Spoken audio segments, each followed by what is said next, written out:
எல்லோருக்கும் எல்லோருக்கும் இனிய மாலை வணக்கம் உறவுகளே. வணக்கம் டிவிஎஸ் அண்ணா, வணக்கம்.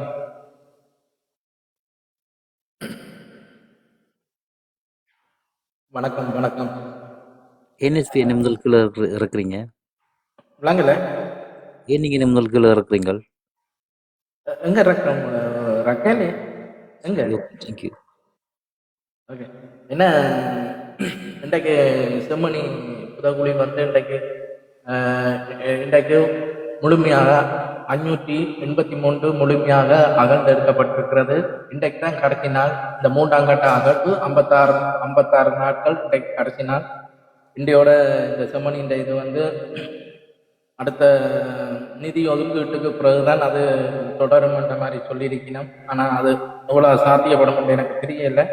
இதில் மற்றது என் கொண்டு கனடிய தூதரகம் வந்து இன்றைக்கு பல முறை வந்து இந்த அரசாங்கத்திட்ட வந்து கோரிக்கை வச்சிருக்கணும். என்னன்னு சொன்னால், அந்த செம்மணியில் நாங்கள் போய் பார்க்கணும்னு சொல்லி தடவை கோரிக்கை வைத்து அந்த கோரிக்கையை வந்து அனுமதி வழங்கவில்லை. அப்போ அவங்க என்ன செய்தாங்கன்னு சொன்னால், இன்றைக்கு கடைசி நாள்னு போட்டு இன்றைக்கு அப்படியே இவங்கள்ட கோரிக்கை கனதடவை கோரிக்கை வச்சு கொடுக்கப்படாத காரணத்தால் அவங்க தன்னெழுச்சியாக அந்த செம்மணியை நோக்கி பயணித்திருக்கணும். அங்கே செம்மணிக்கு போய் பார்க்கறதுனாடி போயிருக்கணும்.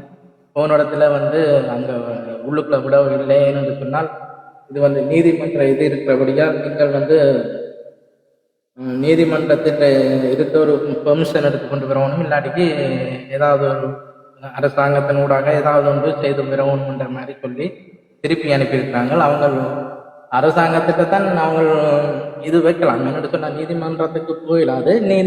அரசாங்கம் தான் அந்த நீதிமன்றத்தை நாடி அவர்களுக்கு வந்து அனுமதியை பெற்றுக் கொடுக்க வேண்டிய கட்டாயம் வந்து இந்த அரசாங்கத்துக்கு தான் இருக்குது. ஆனால் இந்த அரசாங்கமே அதை நிராகரித்தது வந்து விளங்கையில் என்னத்துக்காண்டி தொடர்ச்சியாக கோரிக்கை வைக்க நிராகரிச்சிருக்கணும். அப்போ அவங்களே தன்னெழுச்சியாக போயிருக்கிறாங்க. அங்கே போன இடத்துல அதை அனுமதி வழங்கப்படவில்லை. எனவே இப்படியான அரசாங்கம் எப்படி எங்கள்ட மக்களுக்கு வந்து எங்கள்ட மக்கள்கிட்ட பிரச்சனைக்கு தீர்வு தெரிவிக்கணும் என்று நீங்கள் எதிர்பார்க்குறீங்க? எப்படி நீங்கள் எதிர்பார்த்து இவங்களுக்கு வாக்களிப்பீங்க?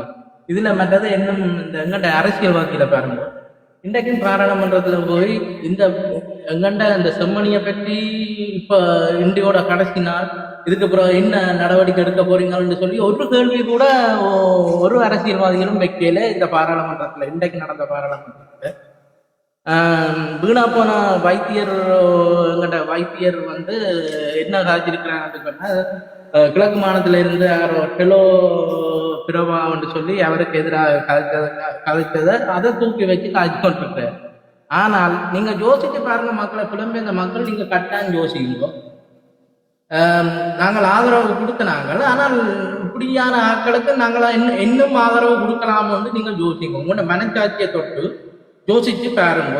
உங்களுக்கு சரியென்று பட்டால் ஆதரவு கொடுங்க, அதை பற்றி எங்களுக்கு பிரச்சனை இல்லை. ஆனால் ஏன் இன்றைக்கு தான் கடைசி நாள், 56 நாட்கள் மூன்றாம் கட்ட அகழ்வு இன்றைக்கு கடைசி நாள். இன்றைக்கு பிறகு அது இந்த பிரச்சனை என்ன மாதிரி கூட தெரியாது. அப்ப இதை நீங்கள் கேள்வி எழுப்ப வேண்டிய இடத்துல இருக்கிறவர்கள் வந்து இந்த பாராளுமன்ற உறுப்பினர், தமிழ் பாராளுமன்ற உறுப்பினர். ஏன் நீங்கள் இந்த கேள்வி எழுப்பேன்? என்னத்துக்காக சொல்லுங்க. சும்மா தேவையில்லாத கதைகளை போயெல்லாம் கதைக்கிறீர்கள். ஆனா தேவையான மக்களுக்கு நீதி பெற்றுக் கொடுக்கிற விஷயங்களுக்கு வந்து நீங்கள் ஏன் அக்கறை காட்டுறீங்கள்? இல்லை என்னத்துக்காண்டி? என்ன நீங்களும் அதே இனத்திலிருந்து வந்த ஆட்கள் தான், ஏன் நீங்கள் அதை தட்டி கழிக்கிறீங்க? தேவையில்லாத பிரச்சனைகளை மட்டும் தூக்கி வச்சு கொண்டே அங்க பாராளுமன்றத்தில் கதைக்கிறதுக்கு உங்களுக்கு டைம் இருக்கு. ஆனால் இப்படியான விஷயம் வந்து கதைக்கிறதுக்கு டைம் இல்லை. இங்க புலம்பெயர்ந்த மக்களோ ஈழத்து மக்களோ நீங்கள் ஆதரவு கொடுக்குற மக்கள் பாருங்க, இவர்களுடைய செயற்பாட்டை பாருங்க. உங்களுக்கு இவர்களுடைய செயற்பாடு பிடிச்சிருந்தா ஆதரவு கொடுங்க. அதுக்கு நாங்கள் தடை போட போறதும் இல்லை. என்னன்னு சொன்னா, நாங்களும் ஒரு காலத்துல ஆதரவு கொடுக்குறாங்க. அந்த ஆதரவு வந்து அவைய வார்த்தைகள் மற்றது மக்களுக்கு செய்த செயல்கள் வந்து எங்களுக்கு பிடிக்காம அப்படியே நாங்கள் விலகிட்டோம். அப்ப நீங்கள் ஆதரவு கொடுக்குற நீங்கள் இதை இப்படியான இதுகளையும் யோசிச்சு பாருங்க. இந்த மக்களுக்கு வந்து மக்களுக்கு இந்த செம்மணியில வந்து கூட 583 எலும்பு தொகுதிகளாக எங்கண்ட உறவுகளை தோண்டி தோண்டி எடுத்திருக்கிறோம். 100 நாட்கள் தொடர்ச்சியாக அகலப்பட்டது. முதலாம் கட்டம், 2ஆம் கட்டம், 3ஆம் கட்டம் சொல்லி தொடர்ச்சியாக அகலப்பட்டு இந்த கடைசியா இன்றைக்கு தான் ஃபைனலா முடிஞ்சது. வணக்கம் நடராசனா, வணக்கம் மீட்டாக்கா, வணக்கம். வணக்கம் வணக்கம் வணக்கம். வணக்கம். எப்படி இந்த வெதர் எப்படி இருக்குது? வெதர் சூப்பர், தொடர்ச்சியா சூப்பர் வெதர். எங்களுக்கு நல்ல வெதர், நல்லது. நேற்றைக்கு நீங்க எல்லாரும் பெரிய ஒரு சும்மா வச்சிருந்த மாதிரி இருந்தது எங்களுக்கு. இல்ல நீங்க நான் இருந்தாலும் சூப்பரா கொண்டு போயிருக்கிறீங்களே. இருந்தாலும் அந்த நீங்க வந்து அந்த சில உணர்வுபூர்வமான கதைகளை எடுத்து விடுவீங்க, அதை பேருந்து நாங்க இழுத்து கொண்டு போவோம்.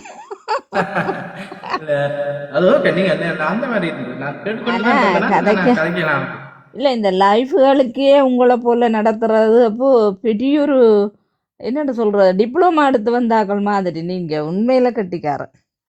இல்ல இல்ல எங்கண்ட மக்களுக்கு இழைக்கப்பட்ட அநீதி தான் எங்கண்ட வார்த்தைகளா வெளியில வருது.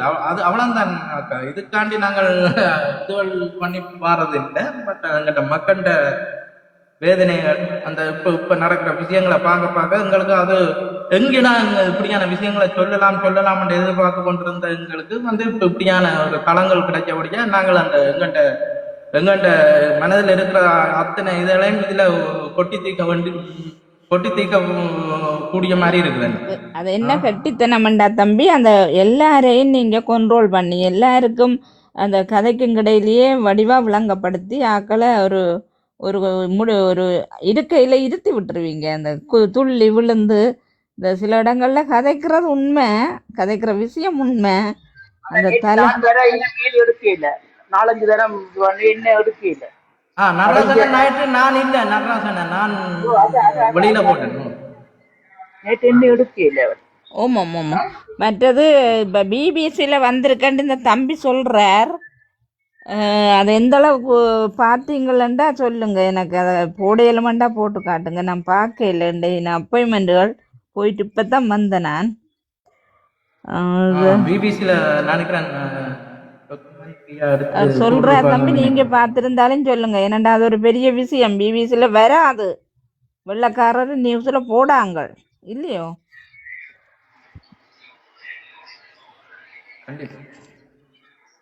அது பைத்தியம் ஐயா, நினைச்சு வந்து கெடுக்குது. அதுக்கு நாங்கள் என்ன செய்கிறது ஐயா, என்னதான் செய்யலாம்?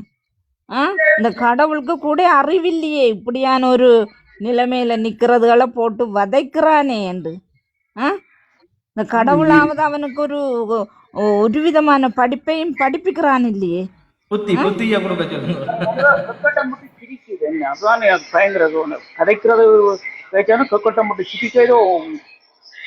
எங்கேயோ இருக்கிற முஸ்லிம் மக்களுக்காம் இன்னுமோ தடையாம், அது பெரிய பிரச்சனையாம் இவருக்கு. அவங்களெல்லாம் என்ன இது இல்லாதவங்களா? உன்னை விட அவங்க எந்த காலமோ பார்லிமெண்ட்டுக்கு கிடக்குறாங்க. அவங்கள கதைக்க சொல்லு, நீ உண்ட விஷயத்த கதை. படுபாவி. அவங்களே பிரதமரிக்க பறையாம இருந்தவங்க, அவங்களே முட்டாக்க கலட்டிட்டு சும்மா சாரியோட வாண்டு கேட்டாலும் பறையாம இருக்கக்கூடியவங்க. நீ பிடிச்சி வச்சு தூங்குற அதுல. உன்னை போல ஆக்களையும் அனுப்பி இந்த கடவுள் செய்கிற கொடுமையை பேர். சும்மாவே கிடந்து வருந்தின சனங்களுக்கு உன்னை போல ஆக்களை மண்டைய களி போட்டு விட்டாங்களே கொண்டு வந்து. பரதேசி, எங்கேயோ இந்த பாவத்தை அழிப்பாய் போரு. கொஞ்சம் இருந்த வண்டிலும் ஓடிட்டுது போல இருக்கு. அதுக்கு ஏற்கனவே நல்ல ஒரு வழியோட எங்களுக்கு அது தேவையில்லை. அது எங்களுக்கு அது அரசியலை பற்றி கதைங்க, அது பிரச்சனை. அது அது அது வேண்டாம், அரசியலை பற்றி கதை இல்லையா. ஒரு நிமிஷத்துக்கு ஒருக்கா வீடியோ அப்படி பார்லிமெண்ட்டுக்கு போனா அந்த இந்த கதை உனக்கு என்ன மொட்டாக்க கலட்டிட்டு வர சொன்னா என்ன மொட்டாக்கோட வர சொன்ன? அவங்களுக்கு ஆக்கள் இல்லையோ, அவங்க படிக்க இல்லையோ, அவங்க எம்பி ஆக இல்லையோ, நீ ஒரு ஆள் தானே எம்பியா வந்து நீ? ஆ எங்களோட காலம் முழுக்க பார்த்த நாங்கள் அவங்களாம் எம்பியா இருக்கிறாங்க. அவங்களுக்கு அது வேலைக்கே இல்லை, உனக்கு தான் இப்போ வீடியோ வேலி.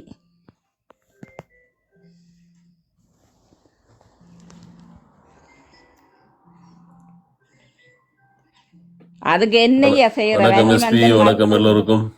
வணக்கம் எனக்கு அண்ணா, வணக்கம். ஈட்டாக்காவை யார் கோவப்படுத்தினது? நான் சொன்னா நான் விதைகள்ல கோவப்படுத்தாதீங்க. ஈட்டாக்கா நியூஸ்ல பார்த்துட்டு கோவத்துல தான் பாருங்க. அவர் எங்கேயோ உள்ள விடாம மறைவிடுது, சனம் மறைக்குது, விட என்ன ஏதுன்னு எனக்கு அதுல கிளியரா தெரியல. ஆதரவு வைத்தியரை தான் எங்கேயோ போறாரு, சனம் மறைக்க உள்ள போக கூடாதுன்னு. சாப்பாடுன்னு நாங்க சாப்பாடு 3 நாள் சாப்பிடலையா வந்து கேட்க, நான் சாப்பாடு நாங்க கொண்டு வந்தார, நீ உள்ள போக கூடாதுன்னு. இப்படித்தான் சொல்லுவேன், நீ உள்ள போக கூடாதுன்னு. அதாவது எங்க உனக்கு இவ்வளவு இருக்க வேண்டாம், இரவு பகலா வேலை செய்யற எங்களுக்கும் தில் இருக்கு, ரவுடித்தனம் இருக்குன்னு சொல்றான். வடிவ அறிஞ்சிட்டு கதை பம்புறது என்னன்னு. இந்த பிபிசில வந்திருக்கான் இன்னைக்கு செம்மணியை பற்றி நியூஸ் வந்திருக்கான் பிபிசி. நாங்கள் பார்க்கல. நான் இனி ஒன்னொன்னா வரணும். ஆனா இதுல எங்களுக்கு ஆதரவுன்னு எங்களுக்கு இந்த கனடாவுக்கு வந்து நாங்கள் மிக நன்றி கடன்பட்ட ஆக்களா இருக்கோம். என்னன்னு சொன்னா கனடா தான் கணக்கு விஷயத்துல எங்களுக்காண்டி செய்யறாங்க.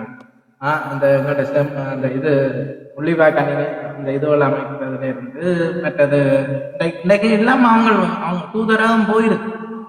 இப்படியே இல்லையா கமிஷன் எடுத்து வந்தா தான் விடுவோம்ன்ற மாதிரி திருப்பி அனுப்பியிருக்காங்க. இதுல அந்த கனடா நாட்டுக்கும் ஆஸ்திரேலியா இந்த நாடுகளுக்கெல்லாம் நாங்கள் மிக்க நன்றி கடன் பட்ட ஆக்களா இருக்கோம் அப்படின்னு சொன்னா அவங்க பாராளுமன்றத்துல எல்லாம் கூட இதை பற்றி காய்ச்சிருக்கிறாங்க. ஆனா எத்தனை தடவை காய்ச்சிருக்கிறாங்க. மற்றது 1,46,000 மக்களுக்கு என்ன நடந்தது இதை பற்றி எல்லாம் அப்படியெல்லாம் காய்ச்சிருக்காங்க. இந்த இப்படியான நாடுகள் இருக்கிறபடியா எங்களுக்கும் ஒரு துணையா இருக்குது. இதை நாங்கள் சரியா பயன்படுத்தி கொள்ளணும். மக்களாகிய நாங்கள், புலம்பெயர்ந்த மக்களும் சரி, ஈழத்து மக்களும் சரி, எல்லாரும் இதை சரியான இதை நாங்கள் இதை பிடித்து கொண்டே நாங்கள் மேலே வந்துடுவோம். எங்கள்கிட்ட நீதிக்கான இதை வந்து இவர்கள் ஊடாக பெற்றெடுத்துடுவோம்ன்றதுதான் இப்போதைய நோக்கத்தோட நாங்கள் பயணிப்போம். ஆஸ்திரேலியாவையும் கனடாவையும் பாத்தீங்கன்னு சொன்னா 2 பேருமே அங்க நடந்த ஜெனசைட் கிளியர் பண்ணி இருக்கணும். அப்ப இனி மெட்ட ஆக்கள் சேர்ந்து வரணும். அதுக்கு எங்கட அழுத்தங்கள் நிறைய இருக்கும்.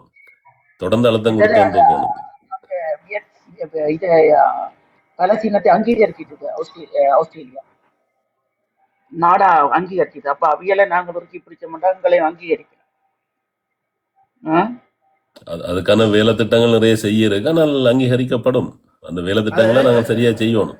இது செம்மணி எங்களுக்கு ஒரு விடிவு கொண்டு தரும் கட்டாயம். இது ஒரு எங்களுக்கான ஒரு விடிவுக்கான ஒரு இது. இப்படி இவ்வளவு காலமும் எவ்வளவு ஏமாத்தி கொண்டு இருந்த எங்க எவிடன்ஸ் இருக்கா, அது இருக்கா, இது இருக்கான்னு சொல்லி உலக நாட்டையே ஏமாத்தி கொண்டிருந்த இந்த ஸ்ரீலங்கா அரசாங்கம் இன்றைக்கு பாருங்க, இன்றைக்கு செம்மணி வந்து எங்களுக்கு ஒரு நீதியை பெற்று தரும். அது அந்த இதுக்கு தான் பணித்து கொண்டிருக்குது. அது எங்களுக்கு வெகு தூரத்தில் இல்லை, மிக விரைவில் எங்களுக்கு ஒரு நீதி கிடைக்கும். அப்ப உலக நாடுகளும் சேர்ந்து இப்ப இப்படி ஒன்று அதை கிளறி எடுக்க எந்த எல்லா பாருங்க, சின்ன பிள்ளைகள் கூட என்ன உங்களுக்கு பாவம் செய்தது. சில நபர்கள தலைகள் எல்லாத்தையும் தூண்டிக்கப்பட்டு கொண்டே புதைச்சும் இருக்கிறீங்க. அப்ப தலை தூண்டிக்கிற அளவுக்கு நீங்கள் அவ்வளவு கொடூரமான சித்திரவதை செய்திருக்கிறீங்களே. மற்றது அந்த பந்துகளோட சேர்த்து சின்ன பிள்ளைகளை உள்ள புதைச்சிருக்கிறீங்க. மற்றது இவ்வளவு கொடுமைகளை செய்திருக்கிறீங்க. சின்ன ட்வின்ஸ் பிள்ளைகளை கூட உண்டா போட்டு புதைச்சிருக்கிறீங்க. இப்படி ஒரு தடவை வந்து இருந்த வாட்டிலேயே புதைச்சிருக்கிறீங்க. அப்படியெல்லாம் கொடூரங்களை செய்து போட்டு நீங்கள் தப்பி வாழலாம்னு நினைச்சு கொண்டிருக்கிறீங்களே. இது வந்து அந்த எங்களோட அமைப்புகள் வந்து இப்ப சந்திரிகா வந்து இங்க லண்டன்ல இருக்கிற அவாக்கு கூட இதுக்கான ஏதாவது இந்த கேசுகள் போட்டு உள்ளுக்குள்ள தள்ளுற அளவுக்கு செய்யணும். இங்க வழக்கறிஞர்கள் எத்தனை வழக்கறிஞர்கள் இருக்கிறீங்க லண்டன்ல எங்கட தமிழாக்கள் ஒரு ஏதாவது ஒரு மீடியாவில் வந்து காய்ச்சி இதுக்கான சொல்யூஷன் என்ன இருக்குது, எப்படி இதை நகர்த்தலாமான்னு சொல்லி வந்து கதையுங்க. காய்ச்சி இவங்களை தூக்கி போடுங்க. 88 வயசுலேயும் உள்ளுக்குள்ள போட்டால் தான் எப்படி எங்கள் இனம் அழிஞ்சது உங்களுக்கு நினைவில் வரும். ஆ இப்போ இது இவ்வளவு காலமும் பாருங்க. அதை அந்த அதுல இருந்த ராணுவ அதிகாரிகளை, அந்த செம்மணிக்குள்ள இருந்த ராணுவ அதிகாரிகளை எல்லாத்தையும் நல்ல நல்ல பதவிகளை கொடுத்து உலகம் ஃபுல்லா தூதுவர் ஆலயங்களுக்குள்ள நியமனம் பெற்று அவங்க இன்றைக்கு பெரிய ஒரு இதா இருக்கிறாங்க. இப்படியான இதுகள் எல்லாத்தையும் இந்த சந்திரிக்கா செய்திருக்கிறான் அந்த காலங்கள். அப்ப இப்படியான அந்த இனம் அழிப்பை செய்த இந்த இந்த பெண்மணியை வந்து நாங்கள் மன்னிக்கவும் கூடாது. இந்த பெண்மணியை வந்து நீதிமன்றம் கூண்டில ஏற்றுவோம். ஏற்று மட்டும் ஓயக்கூடாது. நாங்கள் வணக்கம் அண்ணா. அவங்க எல்லாம் அனுப்பி போட்டு எங்களை என்ன ஆக கேவலமா நடத்தி கொண்டு இருக்கிறாங்க. ஒரு முப்படையை கொண்டு தொடர்ந்து எங்களை கேவலமா தான் நடத்தி கொண்டு. அப்ப இது உலக நாடு, இது உள்ளூருக்குள்ள இந்த தீர்வு ஒன்றுமே சரி வராது. எங்களுக்கு வெளிநாட்டு இதுதான் எங்களுக்கு வேணும். வெளிநாடு தான் எங்கள் அங்கு அவங்க காலம் கிடத்தி போட்டு இந்த காணாமல் ஆக்கப்பட்ட ஆக்கள் இந்த 350 அம்மாக்கள் தான் இருக்குங்க. இன்னும் கொஞ்சம் பேர் தான் இருக்கீங்க. அவையலையும் முறக்க பண்ணி போட்டு அதை எல்லாம் மூடி மறைக்கிறதா இருக்கு. எல்லாம் காசால அவைய வெட்டுற மாதிரி இருக்கணும். எங்களுக்கு ஒரு தீர்வு வேணும், கண்டிப்பா ஒரு தீர்வு வேணும். உங்களுக்கு செம்மணி புதகுலியிலே போல பேர் ஆண்டவா கடவுளே. கடவுள் இப்பதான் அங்க கண் இருக்கோண்டு கேட்டு நாங்கள் இப்ப கண் இருக்கு கடவுளுக்கு. எல்லாம் கடவுள் நின்று கொள்ளும்ன்றது இப்பத்தான் வருது. கண்டிப்பா வரவும் உங்களுக்கு நிச்சயம் ஒரு உரிமை கிடைக்கும். போல ஆத்மாக்கும் பதில் சொல்லி ஆகும்.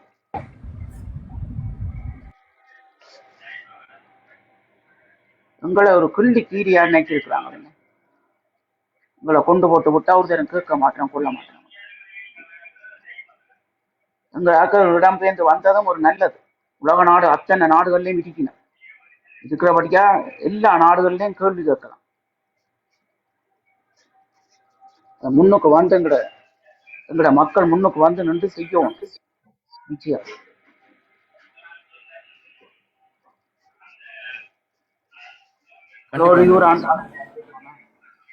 வணக்கம் புலோலி அண்ணா. வணக்கம் பிடிஎம் அண்ணா.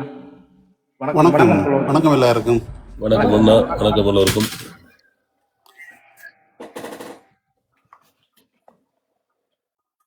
புலோலி அண்ணா, இன்றைக்கு தான் கடைசி நாள். இதுக்கப்புறம் என்ன நடக்கும்? செம்மணி வந்து நாங்கள் தொடர்ச்சியாக கதைக்கணும். அந்த இன்றைக்கு பிபிசியில் வந்தது நியூஸ் பார்த்துனீங்களா புலோலி அண்ணா? நான் ஏற்கனவே முதலாவது இந்த ஐக்கிய நாடுகள் சபை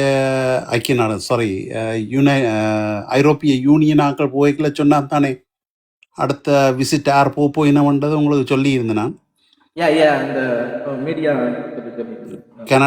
கனடா அமெரிக்கா யூகே இந்த 3 பேரும் போறதுக்கு இருக்கணும்ன்றதை சொல்லி இருந்தேன் நான். கனடா ட்ரை பண்ணி கொண்டிருந்தது.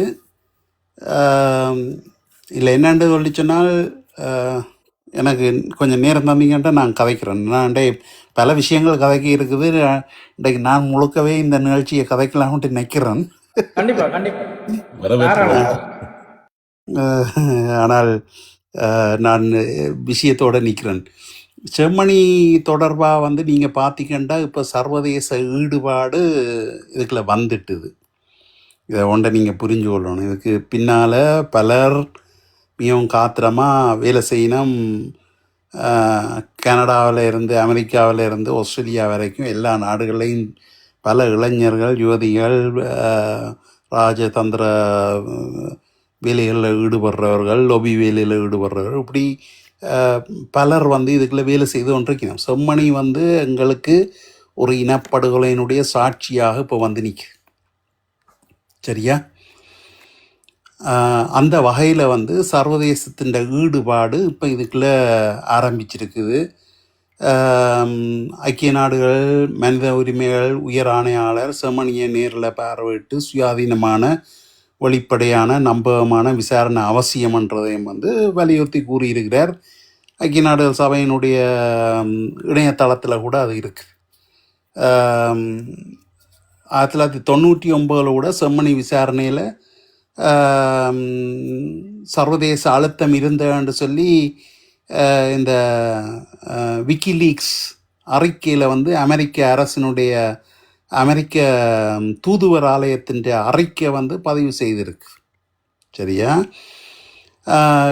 இன்றைய பார்த்தீங்கன்னு சொல்லிச்சுன்னால் கனடிய பிரதிநிதிகள் வந்து செம்மணியை பார்வையிடுறதுக்கு வந்து மறக்கப்பட்டிருக்கினான். இதை வந்து நான் ஒரு சாதாரண பயண தடையாக நான் பார்க்கல. ஒரு அரசு இன்னொரு அரசினுடைய டிப்ளமேட்ஸை வந்து பார்வையிடுறதுக்கு மறக்கிறன்ற வந்து ஒரு சின்ன ஒரு விஷயம் இல்லை. செம்மணியோட ஒரு சாதாரண இடமும் இல்லை. அங்கே மனித எலும்புக்கூடு எச்சங்கள் கண்டுபிடிக்கப்பட்டிருக்கிற ஒரு இடம், நீதிமன்ற கண்காணிப்பில் வந்து அகழ்வு நடந்து கொண்டிருக்கிற இடம், பல ஆண்டுகளாக விடை கிடைக்காத குடும்பங்கள்ட கேள்விகள் இருக்கிற இடம். ஸோ அப்போ எங்களுடைய கேள்வி, கனடிய பிரதிநிதிகள் அங்கு சென்று நிலைமையை பார்ப்பதால் என்ன சட்ட விரோதம் நடக்குது? அரசாங்கத்துக்கு பாதுகாப்பு இல்லாட்ட நீதிமன்றம் தொடர்பான காரணம் இருந்தால் அதை தெளிவாகவே சொல்லியிருப்பினோம், இல்லை சட்ட அடிப்படையை விளக்கி இருப்பினோம், இல்லை மாற்று வழியாக அதிகாரபூர்வமாக விளக்கத்தையும் ஆவணங்களையும் காட்டியிருப்பினோம். ஆனால் வெளிநாட்டர் கனடியர் வந்து பார்க்கக்கூடாது என்றது வந்து சந்தேகத்தை ஏற்படுத்துது இல்லையா? அப்போ சர்வதேச அளவில் இதுன்ற விளைவு எப்படி போகுமென்று நீங்கள் ஒரு யோசிச்சு பாருங்க. ஒரு நாட்டின் உள்நாட்டு விசாரணை மீது சர்வதேசத்துக்கு நம்பிக்கை ஏற்கனவே கேள்விக்குறியாக இருக்கிற பொழுது கனடிய வெளிநாட்டு பிரதிநிதிகளை தடுக்கிறது அந்த சந்தேகத்தை இன்னும் கூட்டுறதுக்கான ஒரு பாயிண்டாக இருக்கு. முக்கியமாக ஐக்கிய நாடுகள் சபை ஏற்கனவே இலங்கையில் பொறுப்புக்கூறல் நம்பகமான விசாரணை அவசியம் என்றதை சுட்டி காட்டி இருக்கிற நிலையில் வெளிப்படைத்தன்மைதான் வந்து இலங்கைக்கு ஒரு சிறந்த பாதுகாப்பு, அதை இன்றைக்கு மறுத்திருக்கணும். சரியா? இந்த ரெண்டு விஷயத்தையும் நீங்கள் பார்த்துக்கொள்ளுங்க, கவனத்தில் கொள்ளுங்க. அப்போ நாங்கள் என்ன செய்யணும்? நிச்சயமாக கனடாவில் இருக்கக்கூடிய தமிழர்கள் வந்து இதற்கான ராஜதந்திர நடவடிக்கைகள் இல்லாட்டால் உயர் மட்டத்தில் வந்து நிச்சயமாக ஒரு அழுத்தத்தை கொடுத்து ஒரு பேச்சுவார்த்தையை உருவாக்குவார்கள், அதில் மாற்று கருத்து இல்லை. அதே நேரம் கனடிய அரசிடம் வந்து அதிகாரபூர்வமான விளக்கம் வந்து கோர வேண்டிய தேவை இருக்கு. கனடிய நாடாளுமன்ற உறுப்பினர்கள்ட்ட செம்மணி தொடர்பான ஆவணங்களை நாங்கள் எங்களுடைய தரப்பால் வழங்க வேண்டும், அதை உயிர்ப்போடு வைத்திருக்க வேண்டும் நாங்கள். அதே நேரம் காணாமல் பட்டவர்களுடைய குடும்பங்களுடைய சாட்சியங்களை முறையாக நாங்கள் கனடிய அரசட்டையும் கொண்டு செல்ல வேணும்.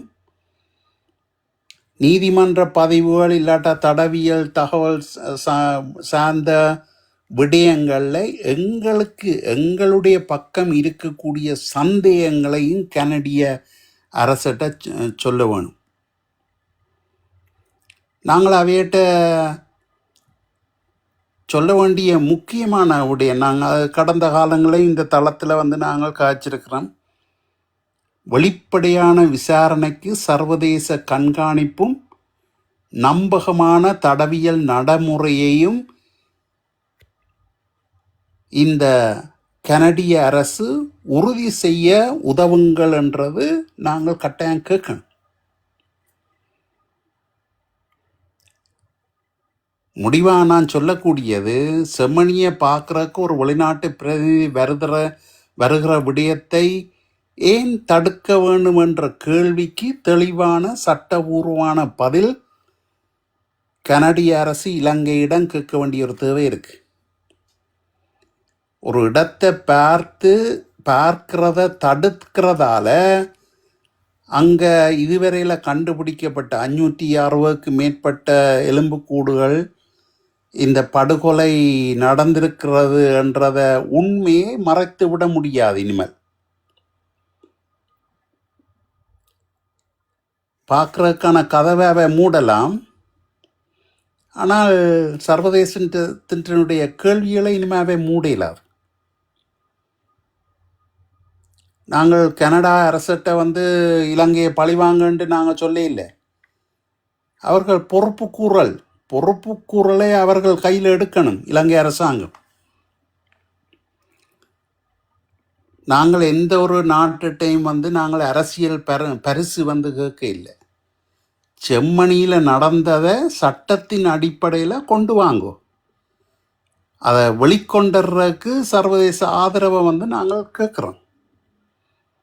இப்போ பார்த்தீங்கன்னு சொன்னால் இந்த வெளிப்படைத்தன்மைக்கு அஞ்சுறது யாருன்றது இப்போ உங்களுக்கு புரியுது தானே. அரசு மேலே எந்த ஒரு குற்றமும் இல்லையென்று இருந்தால் இன்றைக்கு அந்த உண்மையை பார்க்கறதுக்கு அனுமதிச்சிருப்பினோம். ஆக மொத்தத்தில் செம்மணி விடயத்தில் எங்களுடைய கோரிக்கை ஒன்று தான், உண்மை மறைக்கப்படக்கூடாது, சான்றுகள் பாதுகாக்கப்பட வேணும், குடும்பங்களுக்கு பதில் கிடைக்கணும், குற்றம் நிரூபிக்கப்படணும், சட்டப்படி பொறுப்பு கூறல் ஏற்பட வேணும். இதைத்தான் நாங்கள் சொல்கிறோம். சரியா? ஸோ இது தொடரும். இது கனடாவோட நிற்க போகிறதில்ல. மற்ற நாடுகளும் இதே முறைமையை தான் இதண்ட போது. ஒரு கட்டத்தில் இந்த ஏஷியன் டெவலப்மெண்ட் பேங்காக இருக்கட்டும், வேர்ல்ட் பேங்காக இருக்கட்டும், IMF-ஆக இருக்கட்டும், செக்யூரிட்டி எக்ஸ்சேஞ்ச் கவுன்சிலாக இருக்கட்டும், இந்த ப்ரமோஷன் ஃபண்ட்ஸ் கொடுக்குற நாடுகளாக இருக்கட்டும், எல்லாரும் சேர்த்து களத்தில் கயிறு போடுவினம் வைக்கி. ஸோ அந்த நிலைக்கு தள்ளப்படுவினம். நாங்கள் தொடர்ந்தும் கடுமையாக வேலை செய்ய வேண்டிய தேவை எங்களுக்கு இருக்குது. இந்த செம்மணி இனப்படுகொலையின் ஒரு ஆதாரமாக இப்போ எங்களுக்கு முன்னால் நிற்கிது. இதை நாங்கள் எப்படி கையாள போகிறோம்ன்றது தான் நாங்கள் உணர்ந்து செயல்பட வேண்டிய தேவையும் காலமும். நன்றி.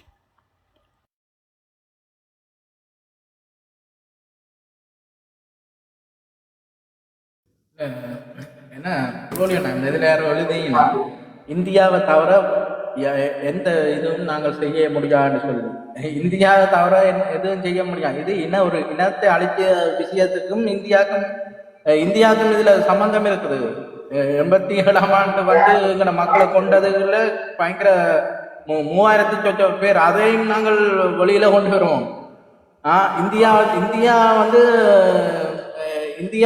இந்தியாவை தவிர்த்து எங்களுக்கு நீதி அப்படியான இது எங்களுக்கு கிடைக்காதுன்னு நீங்க சொல்லலாம். ஏன்னு சொன்னா இந்தியா எங்களுக்கு இந்த பிரச்சனை, இனத்துங்களுக்குள்ள இருக்கிற பிரச்சனைக்கு வேணுமென்றால் எங்கண்ட அதுகளுக்கு அவை தலையிடலாம். இது ஒரு அழிப்பு, ஒரு இனத்தை அழித்த இது. அந்த விஷயம் இந்தியா தலையிட்டாலும் என்ன, யாருக்கு இது பண்ணாலும் சப்போர்ட் பண்ணாலும் இது எடுபடாது உலக நாட்டுக்கு.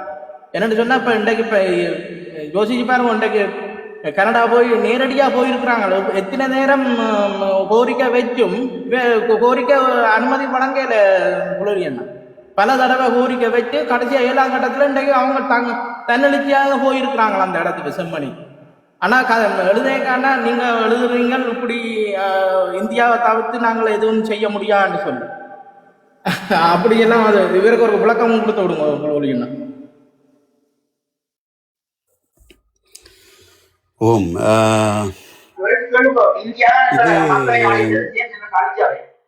எல்லாம் செய்து போட்டு இந்தியாவுக்கு போகும். இந்தியா இருக்கிற இந்தியா என்ன செய்தார்? உங்களை அழிக்கிறதுக்கு தான் முன்னுக்கு அவர் நிற்கணும். அவர் சொல்ற சரி இந்த பூ இல்லை அவர் சொல்ற சரி இந்த பூகோள அரசியலில் ஆசிய நாட்டில் வந்து இந்தியான்ற ஒரு அசைவு இல்லாமல் ஸ்ரீலங்காவில் எதுவுமே நடக்க போகிறது அதுதான் யதார்த்தமான விடயம். அது அமெரிக்கா வந்தாலும் சரி கனடா வந்தாலும் சரி இந்தியான்ற ஒரு ஒப்புதல் இல்லாட்டி இந்தியான்ற ஒரு கருத்து கேட்காம ஸ்ரீலங்காக்குள்ளே கால் வைக்க மாட்டுது. அது யதார்த்தமான விஷயம். அது நான் சொல்லியிருக்கவடாக்கு இந்தியான்ற இல்லாமல் எந்த ஒரு விடயமும் ஸ்ரீலங்காக்குள்ள வெளிநாடுகள் கொண்டு வர முடியாது. அதுதான் யதார்த்தமான விடயம். அது ஆசியா நாட்டிலே ஒரு வலிமையான அரசு, அந்த வலிமையான நாடு, அந்த நாட்டு சம்மதம் இல்லாமல் ஸ்ரீலங்காக்குள்ள எவருமே கால் வைக்க முடியாது. ஒரு இனம் அழிச்சு அதுக்கு துணை நின்றவர்களுக்கு துணை நின்றவர்கிட்ட இது வந்து எங்களுக்கு தேவை இல்லையா? இல்லை நாங்கள் இல்லை இந்தியாவும் கைவிரிக்கும் இந்தியா கைவிரிக்கும் முடியுமா எங்களோட சேர்ந்து வர வேண்டிய சூழ்நிலைக்கு கொண்டு வருவோம். அதான் நீங்க கண்டிப்பா அப்படி வரலாமே வழிய மற்றபடி என்ன எதிர்த்து ஒரு நாடும் வராது. அதான் நான் சொல்றேன், இந்தியாவை எங்களோட பக்கம் கொண்டு வர முடியும்ன்ற. இந்த நாடுகள் என்றது பாசத்தோட யாரையும் நிக்கிறது இல்லை. நாடுகள் வந்து தங்களுடைய நன்மைக்காகத்தான் கூட நிக்கிறது. ஒரு இடத்துல அவர்களுடைய நன்மை எங்களை வச்சிருக்கிறதால ஆகும். எங்களுக்கு சோறு போடுறோம் என்று சொல்லி துரோகம் பண்ணி எங்களை ஆதரித்தவர்கள் தானே ஒரு காலத்துல. அதே போல மறுபடியும் அவைக்கு எங்களுக்கு சோறு போட வேண்டிய ஒரு காலம் வரும். நாங்கள் அதுக்கு ஏற்ற வழிகளை நாங்க செய்து வைக்கணும். அதுக்காண்டி எங்களோட பக்கம் பெற கூடும்ன்றது நான் சொல்றேன். அவங்களோட சொந்த சுயநிலத்துக்காண்டி எங்களோட பக்கம் செஞ்சு வர நாங்கள் சந்தர்ப்பத்தை கொடுக்கணும்.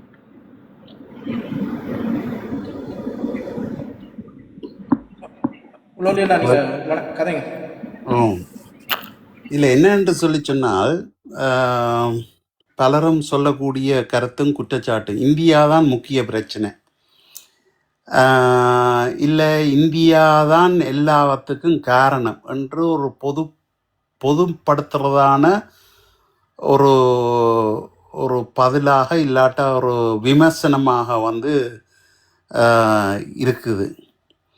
இந்தியாண்ட கொள்கை, வரலாற்று பங்கு, பூகோள அரசியல், தற்போதைய நிலப்பாடு இவைகளை வந்து நாங்கள் தனித்தனியாக கவனத்தில் கொள்ள வேண்டிய தேவை இருக்குது. நான் பல தடவை இந்த தளத்திலேயே சொல்லியிருக்கிறேன், இந்த பவர் சென்டர்ஸை வந்து நாங்கள் எப்படி கையாளணுமன்ற வந்து நான் பல தடவை சொல்லியிருக்கிறேன். இந்த பவர் சென்டர்ஸில் ஒன்று வந்து இந்தியா. அது பூகோள அரசியலில் வந்து எங்களோட நாட்டுக்கு பக்கத்தில் இருந்தாலும் உலகத்தில் இருக்கக்கூடிய பவர் சென்டர் 5 பவர் சென்டர்ஸ் அதில் ஒன்று வந்து இந்தியா.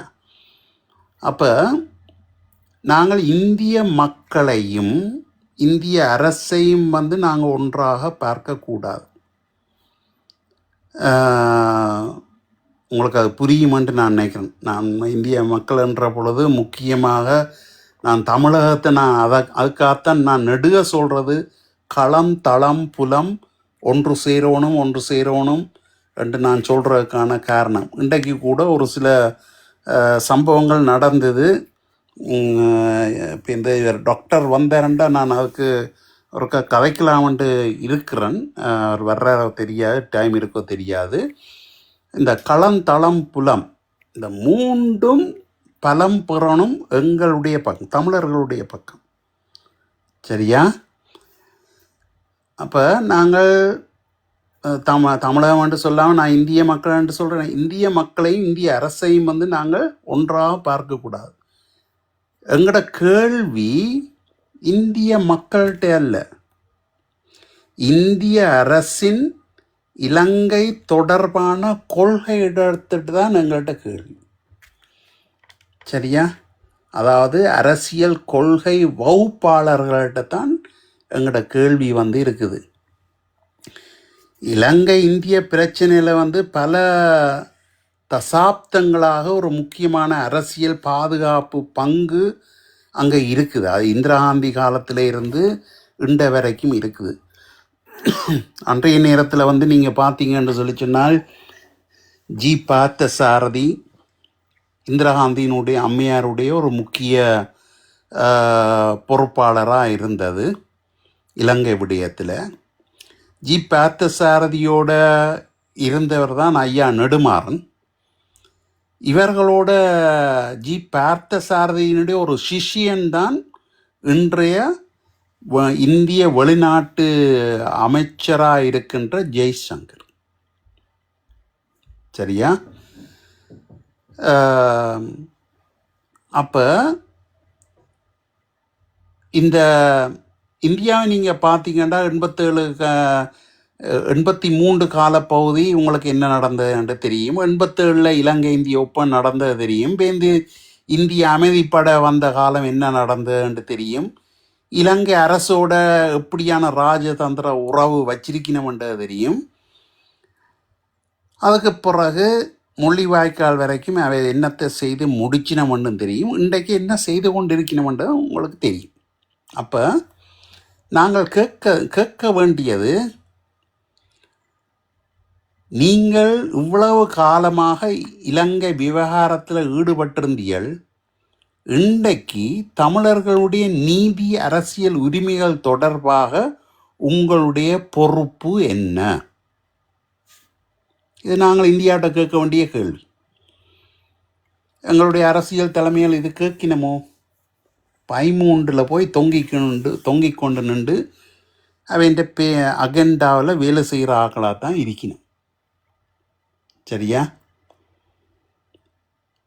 ரெண்டாவது, நாங்கள் இந்தியா தான் முக்கிய எதிரி என்று சொல்லேலுமோ? எங்களுக்கு தெரியும் எதிரியன்றது தெரியும். எங்களோட அழிவுக்கு மிகப்பெரிய காரணியாகவும் இருந்தவை இவர்கள் தான். அப்போ அவர்களை எதிரி என்று சொல்கிறத விட இந்திய அரசின் கொள்கையை நான் கேள்வி கேட்கணும் என்று தான் நான் சொல்கிறேன். ஒரு நாட்டை முழுமையாக எதிரியாக காட்டுறது எங்களுடைய வாய்ப்புகளை குறைக்கும்.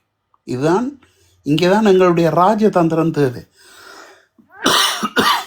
எங்களுடைய லொபி தேவை. எங்களை கொண்டவங்கள்ட்ட தான் நாங்கள் இன்றைக்கு போய் இலங்கையின் விடயங்களை முன் வச்சு எங்களுக்கான தீர்வை கொண்டு வாண்டு கேட்குறோமா இல்லையா? நடந்ததா இல்லையா? நடக்குதா இல்லையா? 29-30 நாடுகள் அவர்கள்லாம் இலங்கைக்கு இதன்னார்கள், எங்களை கொள்றதுக்கு இனப்படுகொலை நடக்கிறதுக்கு அங்கே ஆதரவாக இலங்கை அரசோடு நின்றார்கள். அதே அரசட்டத்தான், அதே சர்வதேசத்திட்டத்தான் நாங்கள் இன்றைக்கும் போய் நிற்கிறோம், எங்களுக்கான அரசியல் உரிமையைத்தான் என்று சொல்லி. அப்போ இங்கே எங்களுடைய ராஜதந்திரமும் எங்களுடைய லொபியும் தேவையாக இருக்குது. நாங்கள் இந்திய அரசாங்கத்தின் முடிவுகளை விமர்சிக்கிறது, கேள்வி எழுக்கிறது, அது ஜனநாயக உரிமை. ஆனால் நாங்கள் கேட்க வேண்டிய கேள்விகள் இருக்கு. அது ராஜதந்திர ரீதியாகத்தான் நாங்கள் அதை கேட்க வேண்டும். எதிரியாக நாங்கள் கேட்கக்கூடாது. அதால் எங்களுக்கு எந்த ஒரு லாபம் கிடைக்க போகிறதில்லை. அப்போ நாங்கள் கேட்க வேண்டிய கேள்வி இந்தியாவிட்ட, செம்மணி போன்ற இந்த மனித உரிமை விவகாரங்களில் இந்தியா வெளிப்படையான விசாரணைக்கு என்ன ஆதரவு வழங்க போகிறதுன்ற கேள்வி நாங்கள் கேட்கணும் இந்தியாவிட்ட. காணாமல் ஆக்கப்பட்ட தமிழர்களுடைய குடும்பங்களுக்கு உண்மை நீதி கிடைக்க இந்தியா என்ன செய்ய போகிறதுன்றதை நாங்கள் கேட்கணும். இலங்கையில் தமிழர்களுடைய அரசியல் சமத்துவம், அதிகார பகிர்வு குறித்து இந்தியாவின் நிலைப்பாடு என்னன்றதை கேட்கணும். இலங்கை அரசாங்கத்தோடு இருக்கிற நெருக்கமான உறவை பயன்படுத்தி மனித உரிமை பொறுப்புக்கூறல் குறித்து இந்தியா ஏன் அதிகமான அழுத்தம் கொடுக்க கூடாது, ஏன் அமைதியா இருக்கிறீங்களன்றதை கேட்கணும். இலங்கையின் இறையாண்மையை பற்றி இந்தியா பேசுகிற பொழுது அதே நேரத்தில் தமிழர்களுடைய உரிமை, சர்வதேச மனித உரிமை கடமைகள் குறித்து ஏன் நாங்கள் சமமாக பேசக்கூடாது இந்தியாவோட? அப்போ இந்த விடயங்களில் நாங்கள் இந்தியாவை, சிங்களவன் எப்படி இந்தியாவை கையாளுறான்னு பார்க்குறீங்கள் தானே. நாங்கள் என்ன சொல்லி கொண்டிருந்தோம், மோட்டு சிங்களவன் என்ன? யார் இப்போ சிறந்த ராஜதந்திரியாக இருக்கிறான்? எப்படி இந்தியாவை கையாளுறான், அமெரிக்காவை கையாளுறான், சீனாவை கையாளுறான்? ஏன் எங்கள் தரப்பில் இந்த கையாளுன்ற திறமை இல்லாமல் போச்சு? அப்போ இந்தியாவோடையோ அல்லது இந்த பவர் சென்டர்ஸோட பவர் சென்டர்ஸ்ன்ட்டு நான் சொல்கிறது அமெரிக்கா, ரஷ்யா, சைனா, இந்தியா, ஐரோப்பிய யூனியன். இந்த 5 நாடுகள் தான் உலகத்தின் பவர் சென்டர்ஸ். அப்போ இதில் இந்த பவர் சென்டர்ஸோடையோ இல்லாட்ட இந்தியாவோடையோ நாங்கள் பகைமையை உருவாக்குறது எங்களுடைய நோக்கமாக இருக்கக்கூடாது. அதுக்கு பதிலாக அங்கே இருக்கக்கூடிய இந்த பவர் சென்டர்ஸில் இருக்கக்கூடிய வெளியுறவு கொள்கை, நாடாளுமன்ற உறுப்பினர்கள், மனித உரிமை அமைப்பு, ஊடகங்கள், கொள்கை ஆய்வு நிறுவனங்கள் இவைகளை நாங்கள் அணுவி நாங்கள் இங்கே அரசியல் செய்யணும். நான் டிப்ளமசியை ராஜதந்திரம்ன்றது நான் நெடுக சொல்கிறேன், நான் சூழ்ச்சி செய்வது எங்களுடைய இனத்துக்காக, எங்களுடைய இனத்தின் வெற்றிக்காக, எங்களுடைய இனத்தின் தீர்வுக்காக எதிரியோடையோ அவனோட கூட இருந்து சூழ்ச்சி செய்து நான் வெற்றி கொள்வது தான் ராஜதந்திரம் என்று சொல்கிறேன். அப்போ நீங்கள் இந்தியாவை தவிர்த்து இந்த பவர் சென்டர்ஸை தவிர்த்து இலங்கை பிரச்சனைக்கு சர்வதேச ஆதரவை உருவாக்குறது கடினம். இவர்களெல்லாம் முள்ளிவாய்க்காலில் கொண்டே விட்டார்கள். அமெரிக்கா ஆயுதம் வழங்கிச்சு, யூகே ஆயுதம் கொடுத்தது, ரஷ்யா கொடுத்தது, உக்ரைன் கொடுத்தது என்ற எல்லா காரணங்களை நாங்கள் எடுத்துக்கொண்டு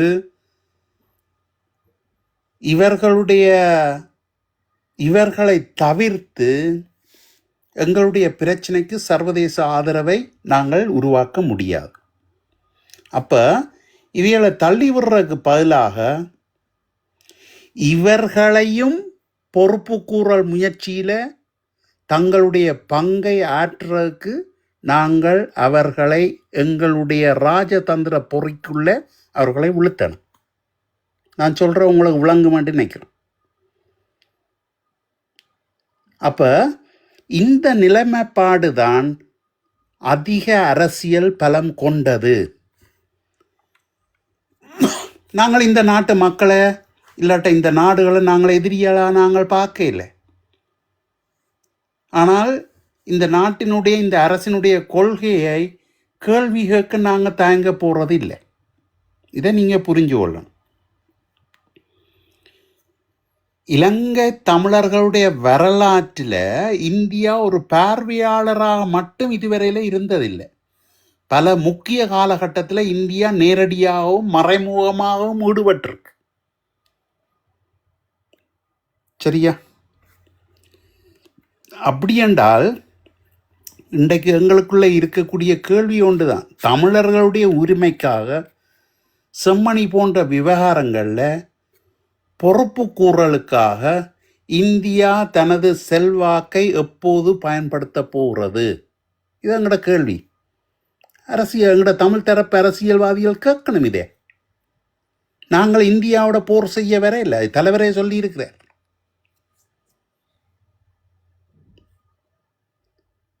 நாங்கள் இந்தியாவின் பொறுப்பை நினைவுபடுத்துகிறோம். நாங்கள் நட்பு வேண்டாம் என்று சொல்ல இல்லை. நீதியின் பக்கத்தில் நிற்கக்கூடிய நட்பைத்தான் நாங்கள் கேட்குறோம், இந்தியாவட்டையும் மற்ற பவர் சென்டர்ஸ்ட்டையும். இதை தயவு செய்து புரிஞ்சு கொள்ளணும். இப்படியான விடயங்களில் நாங்கள் எழுந்த மானத்தில் நாங்கள் எதிர்க்கிறோம், நாடுகளை நாங்கள் எங்களை கொலை செய்த காரணத்தால் அதே நாடுகள்கிட்ட தானே நாங்கள் போய் எங்களுடைய உரிமையை கேட்குறோம். சரியா?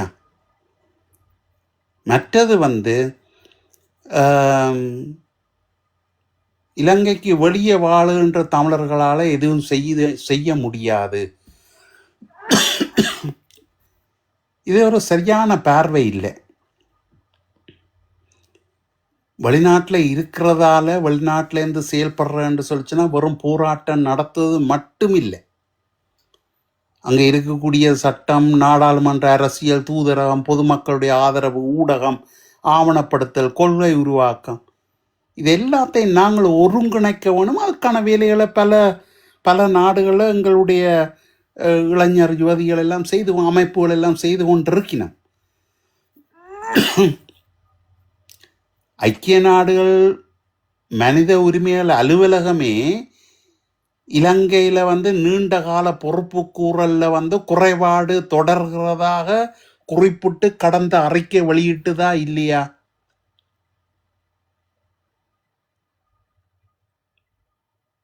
அதுக்கு பிறகு அவர்கள் விசாரணைகள் சர்வதேச சட்டத்துக்கு உட்பட்டு அதுக்கேற்ற வழிகளை பரிந்துரைச்சதா இல்லையா? அப்ப எங்கள்கிட்ட இப்ப பேச்சுக்கான பலமோ இல்லாட்ட ஆயுத அதிகாரம் இல்லாம இருக்கலாம். ஆனா அதையும் தாண்டி எங்கள்கிட்ட பல அதிகாரங்கள் இருக்கு. நாங்கள் இருக்கக்கூடிய நாட்டில் வாக்குரிமை இருக்குது, நாடாளுமன்ற உறுப்பினர்களை சந்திக்கிற உரிமை இருக்கு, நாங்கள் இங்க போராட்டம் நடத்தக்கூடிய உரிமை இருக்கு, ஊடகங்களை அணுகிற வாய்ப்பு இருக்குது, சட்ட ரீதியாக நாங்கள் மனுக்களை கொடுக்க வேண்டிய வாய்ப்பு இருக்குது, மனித உரிமை அமைப்புகளோட பணியாற்ற வாய்ப்பு இருக்குது, சர்வதேச அமைப்புகள்கிட்ட ஆவணங்களை சமர்ப்பிக்கின்ற வாய்ப்பு இருக்கு. இதெல்லாத்தையும் நாங்கள் இங்க பயன்படுத்தி இருக்கக்கூடிய நாடுகள்ல நாங்கள் இங்கு ராஜதந்திரமும் லொபியும் நாங்கள் செய்யணும். இந்த அதிகார மையங்களை நாங்கள் அடையணும். எங்களுடைய நடவடிக்கைகள் இந்த அதிகார மையங்களை அடையணும். இந்த பவர் சென்டர்ஸ்ல அந்தந்த நாட்டினுடைய நாடாளுமன்றத்துக்குள்ள செல்லணும். ஒவ்வொரு நாட்டிலையும் இருக்கக்கூடிய நாடாளுமன்ற உறுப்பினர், வெளியுறவு குழு, மனித உரிமை குழு, அரசியல் கட்சி என்ற கொள்கை உருவாக இவை எல்லாரையும் நாங்கள் முறையாக அணுகணும். தனியா ஒவ்வொருத்தையும் சென்று புகைப்படம் எடுத்து அதை போடுறது போதாது. நாங்கள் உங்களிடம் என்ன நடவடிக்கையை எதிர்பார்க்கிறோம் என்று தெளிவாக கேட்க வேணும். ஆஸ்திரேலிய பாராளுமன்றத்தில் ஒரு எம்பி சொல்லி இருக்கிறார். அதே மாதிரி பிரித்தானியாவிலையும் கனடாவிலையும் சொல்லப்பட்டிருக்கு, செம்மணி ஒரு இனப்படுகொலையின் அடையாளம் என்று சொல்லப்பட்டிருக்கு. அதே மாதிரி எல்லா நாடுகளும் சொல்ல வேண்டிய தேவை இருக்கு. எங்களுக்கு ஆதரவு தாருங்கள் என்று மட்டும் கேட்கறதுக்கு பதிலாக இந்த பிரச்சனையில் உங்களுடைய அரசாங்கம் எந்த உறுதியான நடவடிக்கையை எடுக்க முடியும் என்றதை நாங்கள் கேட்கணும். ஒரு கோரிக்கையை எல்லா நாடுகள்கிட்டையும் கூறுறதுக்கு பதிலாக அந்த நாட்டினுடைய அதிகாரத்துக்கு ஏற்ற கோரிக்கையை நாங்கள் முன்வைக்கணும். ஸோ இதைத்தான் நான் சொல்ல முடியும். நீண்ட நேரம் எடுத்துட்டேன்னு மன்னிச்சு கொள்ளுங்க. மற்றாக்கள் கதையும் இதில் ஒரு கேள்வி ஒன்று இருக்கு. நீங்கள் இப்போ இன்றைக்கு கனடா போய் நேரடியாக போய் அதை பார்வையிடறதுக்கு போயிருக்கு. ஏன் இந்த இந்தியா துணை தூதரகம் என்று சொல்லி ஒன்று யாழ்ப்பாணத்தில் இருக்குது, அதில் இருந்து ஒரு 4 கிலோமீட்டர் அப்படித்தான் இருக்கு. ஏன் இவர்களால் அதை போய் பார்வையிட முடியல? ஏன் அதுக்கான உத்தரவு கேட்கவில்லை இந்த அரசாங்கத்துக்கு? மனிதமா அவர்களுக்கு ஒரு தயக்கம் இருக்குது. இதை நாங்கள் கேட்காமலே புரிஞ்சு கொள்ள முடியும். அவர்களுக்கு இதுக்குள்ள ஒரு தயக்கம் ஒன்று இருக்குது. என்னென்று சொல்லி சொன்னால், அவருடைய காலப்பகுதியில் நடந்த கொலைகளையும் நாங்கள் மறக்க இல்லை இல்லையா? அவர்களால் இறக்கப்பட்ட இந்த துணை இராணுவ குழுக்கள் அங்கே இருந்து கொண்டு ஹோட்டல்ஸ் பாஸில் இருந்து மலசலஸ் கூடங்களில் கண்டுபிடிக்கப்பட்ட எலும்புகள் தொடங்கி தனியாக வடமாகாணத்தில் மாத்திரம் 6000க்கு மேற்பட்ட கொலைகளை அவர்களுடைய அந்த துணை இராணுவ குழுக்கள் குந்தி இருந்து செய்த விடயங்கள் எல்லாம் அங்கே இன்னும் தோண்டப்படையில்லை. அப்போ அவையண்ட நடவடிக்கை இதில் போய் மூக்க நுழைக்க மாட்டினோம். என்ன நாங்கள் என்னட்டு அவையிட்ட போய் இப்படியான போய் நாங்கள் இப்படி கேள்வி கேட்கலாம்?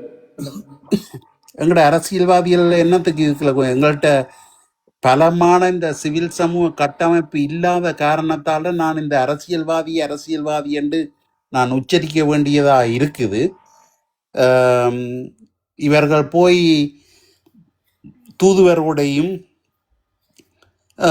துணை தூதுவரோட என்ன போய் சந்திச்சு போட்டு இந்த படம் போடுற விளையாட்டை விட்டுட்டு இப்படியான இதுகளுக்கு அவ அப்பாயின்மெண்ட் வச்சு போய் நேர கொடுக்கணும், அறிக்கையை சமர்ப்பிக்கணும், கேள்வி கேட்கணும். இதுக்கான பொறுப்பு குரல் ஏற்படுறதுக்கு நீங்கள் என்ன செய்ய போறீங்கன்றத கேள்வியா வைக்கணும். அதை செய்யணும் இல்லையே. இது ஒரு துரதிர்ஷ்டம். அங்கே களத்தில் இருக்கிற சுச்சுவேஷன் இதுதான். இதுதான் இந்த ரியல் ஃபேக்ட் வந்து இதுதான். ஆனால் அதுக்கு எதிராக இல்லாட்ட அதையும் தாண்டி இங்கே புலம்பெயர் சமூகம் இருக்கக்கூடிய நாடுகளில் இப்படியான விடயங்களை காத்திரமாக வேலை செய்து கொண்டிருக்கணும். இதுதான் உள்ள வித்தியாசம்.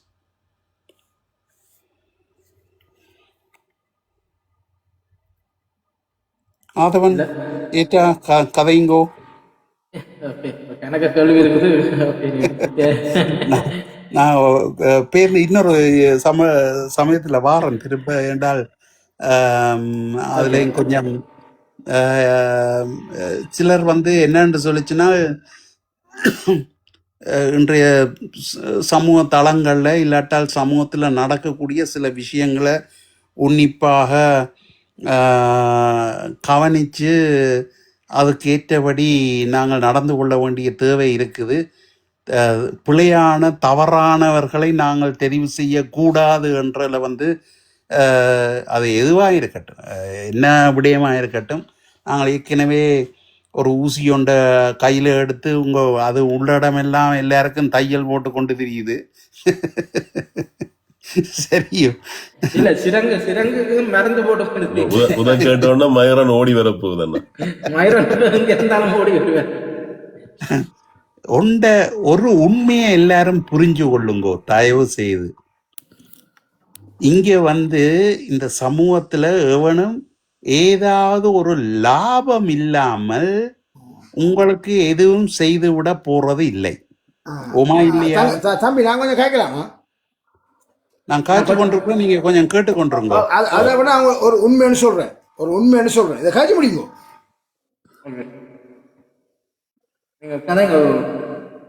சரி, நீங்க கதைங்க சங்கர். அன்றைக்கும் வந்து நீங்க கதைச்சத கதை எங்க புலோலி பேருந்து திருப்பி பார்ப்போம், அவருக்கு நேரத்தை கொடுப்போம். அவர் அன்றைக்கும் வந்து இறக்கி விடப்பட்டவர். சரி, இன்றைக்கு கதைக்கிறதுக்கு சந்தர்ப்பத்தை கொடுப்போம். கதைங்கோ சங்கர். ஆனா கதைங்க வேண்டாம், மியூட் எடுத்து போட்டு கதைங்க வேண்டாம். தம்பி நான் மே 18 சடைஞ்சினான் சேந்த சிறுவாவில சூசை செத்து போனான். சூசை இருக்கான் கரையான வெஸ்டவன், அவன் செத்து போனான். காலையும் அங்கேயும் படி. ஓகே, நீங்க நல்ல நல்ல நல்ல நிலைமைப்பாடுல நிக்கிறீங்க. நீங்க போயிட்டு வாங்க. தயவு செய்து இப்படி தங்களை இனங்காட்டுறாக்களை ஒரே அடியா ரூமுக்கே வராதபடிக்கு பிளாக் பண்ணி விடுங்க தம்பி மேரே. அந்த நேம விட்டுட்டு ஐடியா பார்த்து வைங்க எஸ்பி, அதை கம்ப்ளீட் பிளாக் பண்ணிடுங்க. கம்ப்ளீட்டா பிளாக் பண்ணி விடுங்க. என்ன பேர் வேறு பேர்ல வரலாம் வருது. நான் கூட வயதுல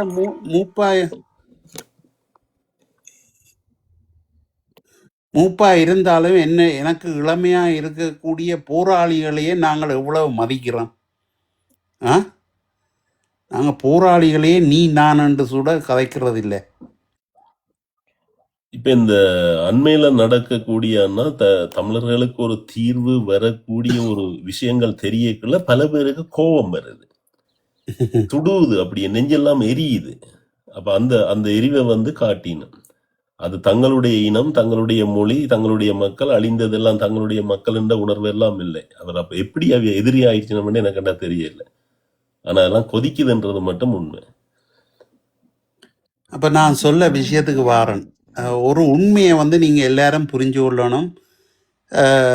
எங்களோட சமூகத்துல பலரை நீங்க பார்த்தீங்கன்னா ஏதாவது லாபம் இல்லாமல் எங்களுடைய மக்களுக்காக இல்லாட்ட உங்களுக்காக எதுவும் செய்து விட போறதில்லை. நான் இன்றைக்கு தமிழுக்காக உயிரை கொடுப்பேன், மக்களுக்காக உயிரை கொடுப்பேன் என்றதெல்லாம் உங்களை அதிகாரம் செய்து அவர்கள் பணம் பார்க்கறதுக்கு செய்கிற ஏமாற்று வேலை செய்கிறாக்களாத்தான் நான் காணக்கூடியா இருக்குது. நீங்கள் உங்களுடைய வட்டத்துக்குள்ள உங்களோட பார்வைக்கு இப்படியானவர்கள் உங்களோட கண்ணுக்கு முன்னால் இப்போ தெரிவினம். நான் பேர்களையும் சொல்ல வேண்டிய தேவை அவசியம் இல்லை. அதுபோலத்தான் இந்த தேசப்பற்று ஊர்ப்பற்று எல்லாம் சும்மா நல்லவன் வேஷம் போட அல்லது தன்னுடைய இயலாமையை மறைக்க ஒவ்வொருத்தனும் எடுக்கிற ஆயுதமாக இருக்கிறத நாங்கள் இன்றைக்கு சமூகத்தில் பார்க்கக்கூடியதாக இருக்குது. கலையை காப்பாற்ற போகிறோம், விளையாட்டை காப்பாற்ற போகிறோம், சப்போர்ட் பண்ணுங்க, காசு தாங்க. இன்றைக்கு மயூரன் இந்த நேரத்தில் இல்லை, சரியா? கொண்டு வர்ற ஆக்கள்கிட்ட போய் நீங்கள் தான் இதெல்லாம் செய்து காப்பாற்றணுமென்ற வரிசையில் நிற்காதீங்க. அவர்களுக்கு பிடிச்ச தெரிஞ்ச வேலை அதில் சம்பாதிக்கிறதுக்கு போடுற வேஷம்தான் அது, சரியா? இவைகளுடைய ஒவ்வொருவருடைய ஒவ்வொரு நடவடிக்கைக்கு பின்னாலேயும் ஏதாவது ஒரு காரணம் இருக்கும். அந்த காரணத்தில் நீங்கள் பார்த்தீங்கன்னா அவர்களுடைய சுயநலம் மறைஞ்சு நிற்கும். அதை மறைக்க தெரிஞ்சவன் பெரிய தியாகியாக இருப்பான், இல்லடா தியாகி ஆகி விடுவான். தெரியாதவன் கோமாளி ஆயிடுவான். இவ்வளவுதான் வித்தியாசம். தியாகிக்கும் கோமாளிக்கும் உள்ள வித்தியாசம் இதுதான். அதனால் எதிர்காலத்தில் எங்களுடைய மக்களுக்கான அரசியல் செய்கிறோம் என்று சொல்லி கொண்டு வர்றவர்களை தயவு செய்து உன்னிப்பாக பாருங்க. நேற்று பார்த்தீங்கதானே ஒருத்தர் வந்தார், நான் முதலமைச்சராக வரப்போகிறேன், நான் முதலமைச்சராக வரப்போகிறேன். அப்போ இப்படியான தவறுகளை எதிர்காலத்தில் நடக்காதபடிக்கு எங்களுடைய சமூகத்தை பலமாக கட்டமைக்கிறதும் பலமாக வைத்திருக்கிறதும் எல்லாருடைய பொறுப்பும் இருக்கு.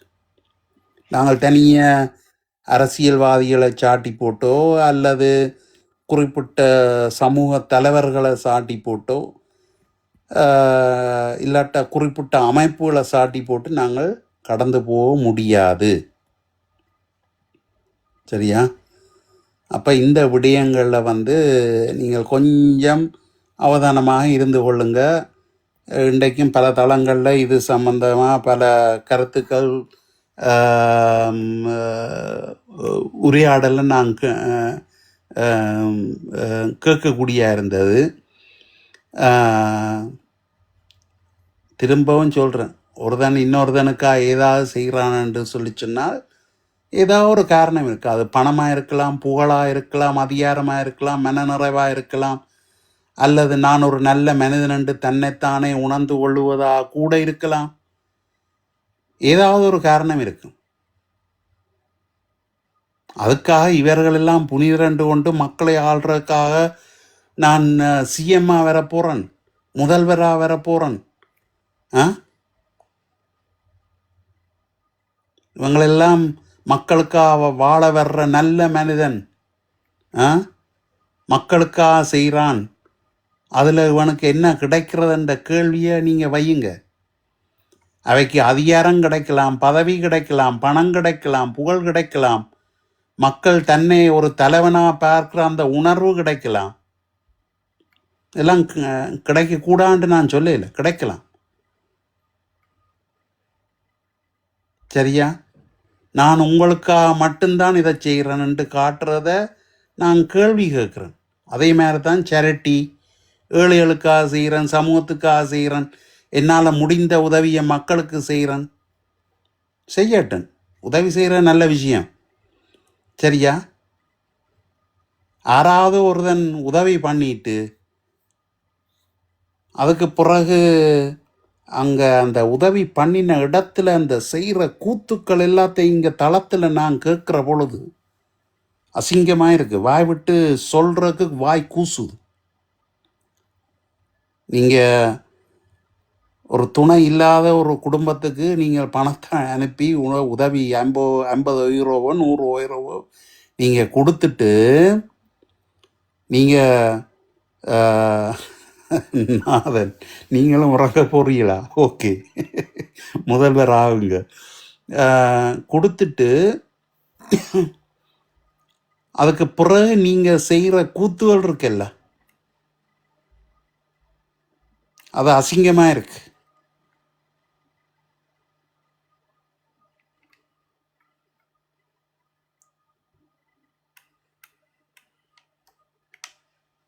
லாபம் என்றால் பணம் மட்டும் கிடையாது, இதை நீங்க புரிஞ்சு கொள்ளுங்க. ஒருத்தனுக்கு பணம் லாபம், இன்னொருத்தனுக்கு புகழ் லாபம், இன்னொருத்தனுக்கு அதிகாரம் லாபம், இன்னொருத்தனுக்கு மரியாதை லாபம், இன்னொருத்தனுக்கு மனநிறைவு லாபம். சரியா? இந்த லாபங்களையும் தாண்டி பலர் மிக மோசமான லாபங்களை எடுத்துக்கொண்டிருக்கணும், வாய் கூசத்தக்கது லாபங்களை. இப்படி நீங்கள் பணத்துக்காக இந்த எங்களுடைய சமூகத்தை கெடுக்காதீங்க, அவர்களை வாழ வைங்க, நல்ல ஒரு விஷயம். சரியா? அதை விட்டுட்டு நான் தமிழை காப்பாத்துறேன், கலையை காப்பாத்துறேன், விளையாட்டை காப்பாத்துறேன், நாட்டை காப்பாத்துறேன், ஊரை காப்பாத்துறேன், குடும்பத்தை காப்பாத்துறேன்.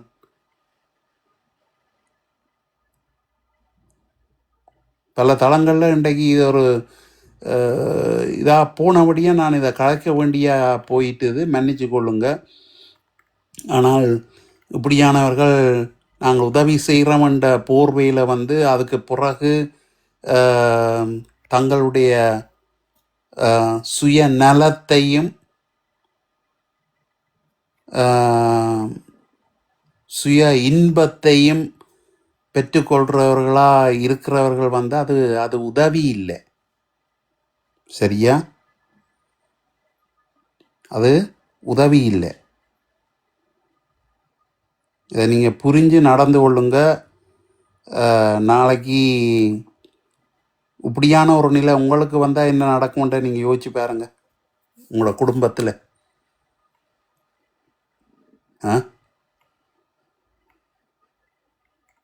தயவுசெய்து இப்படியான இந்த இந்த இந்த இந்த விஷங்களை வந்து நீங்கள் விதைக்காதீங்க எங்களுடைய சமூகத்தில்.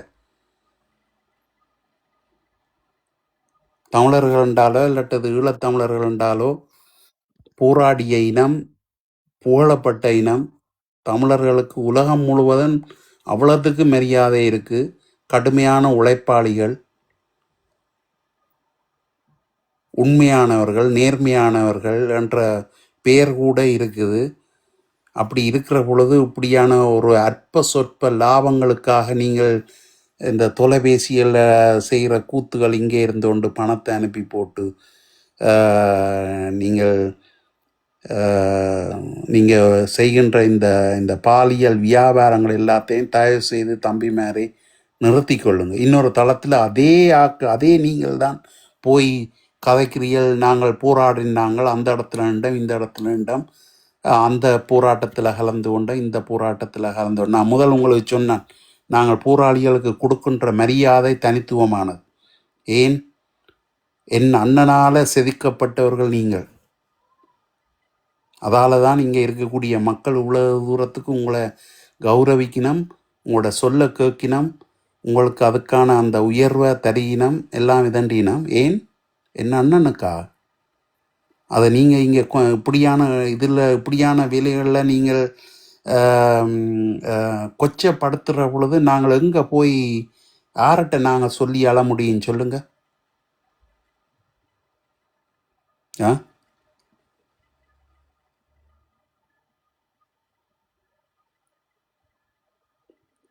நான் உண்மையிலே எதற்காக இதையெல்லாம் செய்தேன் என்ற ஒரு கேள்வி உங்களுக்குள்ளேயே வரும். அப்போ நான் இப்போ சொல்கிறது புரியும், ஆனால் அது காலம் தாண்டி போயிருக்கும் உங்களுக்கு. நல்ல காலம் இந்த தளம் இப்படியான ஒரு தளமாக வந்து விடவில்லை. நாங்கள் காத்திரமான விஷயங்களை கதைக்கிறோம், எங்களுடைய மக்களுடைய அன்றாட பிரச்சனைகளை கதைக்கிறோம், அன்றைக்கு வரக்கூடிய செய்திகளை நாங்கள் எடுத்து அதை நாங்கள் கலந்தாலோசிக்கிறோம், கருத்துக்களை கடத்துகிறோம், கெட்ட வார்த்தைகள் பேசுகிறத வந்து நாங்கள் தவிர்க்கிறோம். பல இடங்கள்ல இங்கே கதைக்கப்படுகின்ற விஷயங்கள் கொண்டு செல்லப்படுது. இங்கே கதைக்கின்ற விஷயங்கள் செய்தியாக கூட வருது. அந்த வகையில் இந்த தளம் சிறப்பாக இருக்கிறட்டு நான் மகிழ்ச்சி அடைகிறேன். ஆனால் சில தளங்களில் வரக்கூடிய வீடியோக்கள் இதுகள் எல்லாத்தையும் பார்க்கின்ற பொழுது ஒருத்தருக்கு பெருமை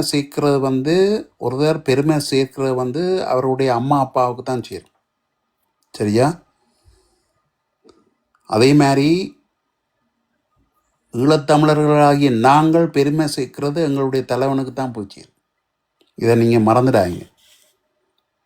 நாங்கள் தனித்துவமானவர்கள். மற்ற இனங்களோடு ஒப்பிடுகின்ற பொழுது ஈழத்தமிழர்கள் தனித்துவமானவர்கள். இதை மறந்துடாங்க தயவு செய்து. நான் இதை மன்றாட்டமாக நான் எல்லார்ட்டையும் கேட்குறேன், இதை முன்வைக்கிறேன்.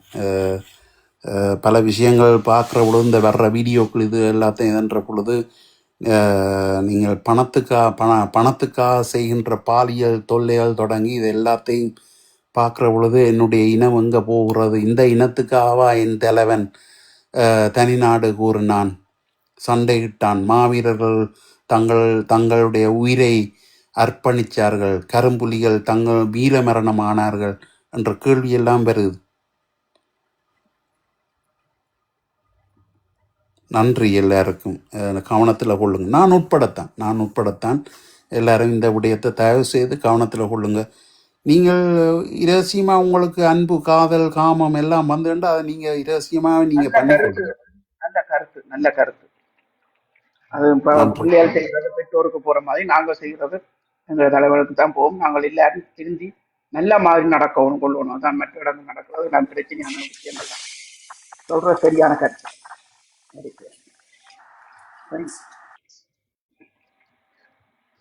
எங்கட எஸ்பிக்கு தான் எல்லா புகழும். ஏனண்டா இவ்வளவு கொண்டோலா நடத்தி இவ்வளவு பேரும் ஒருவித சேட்ட கதை வேறு இடங்கள்ல கதைச்சதண்டு கேள்விப்படாமல் வச்சிருக்கிறாரல்ல, அது அவருக்கு தான் சேரும்.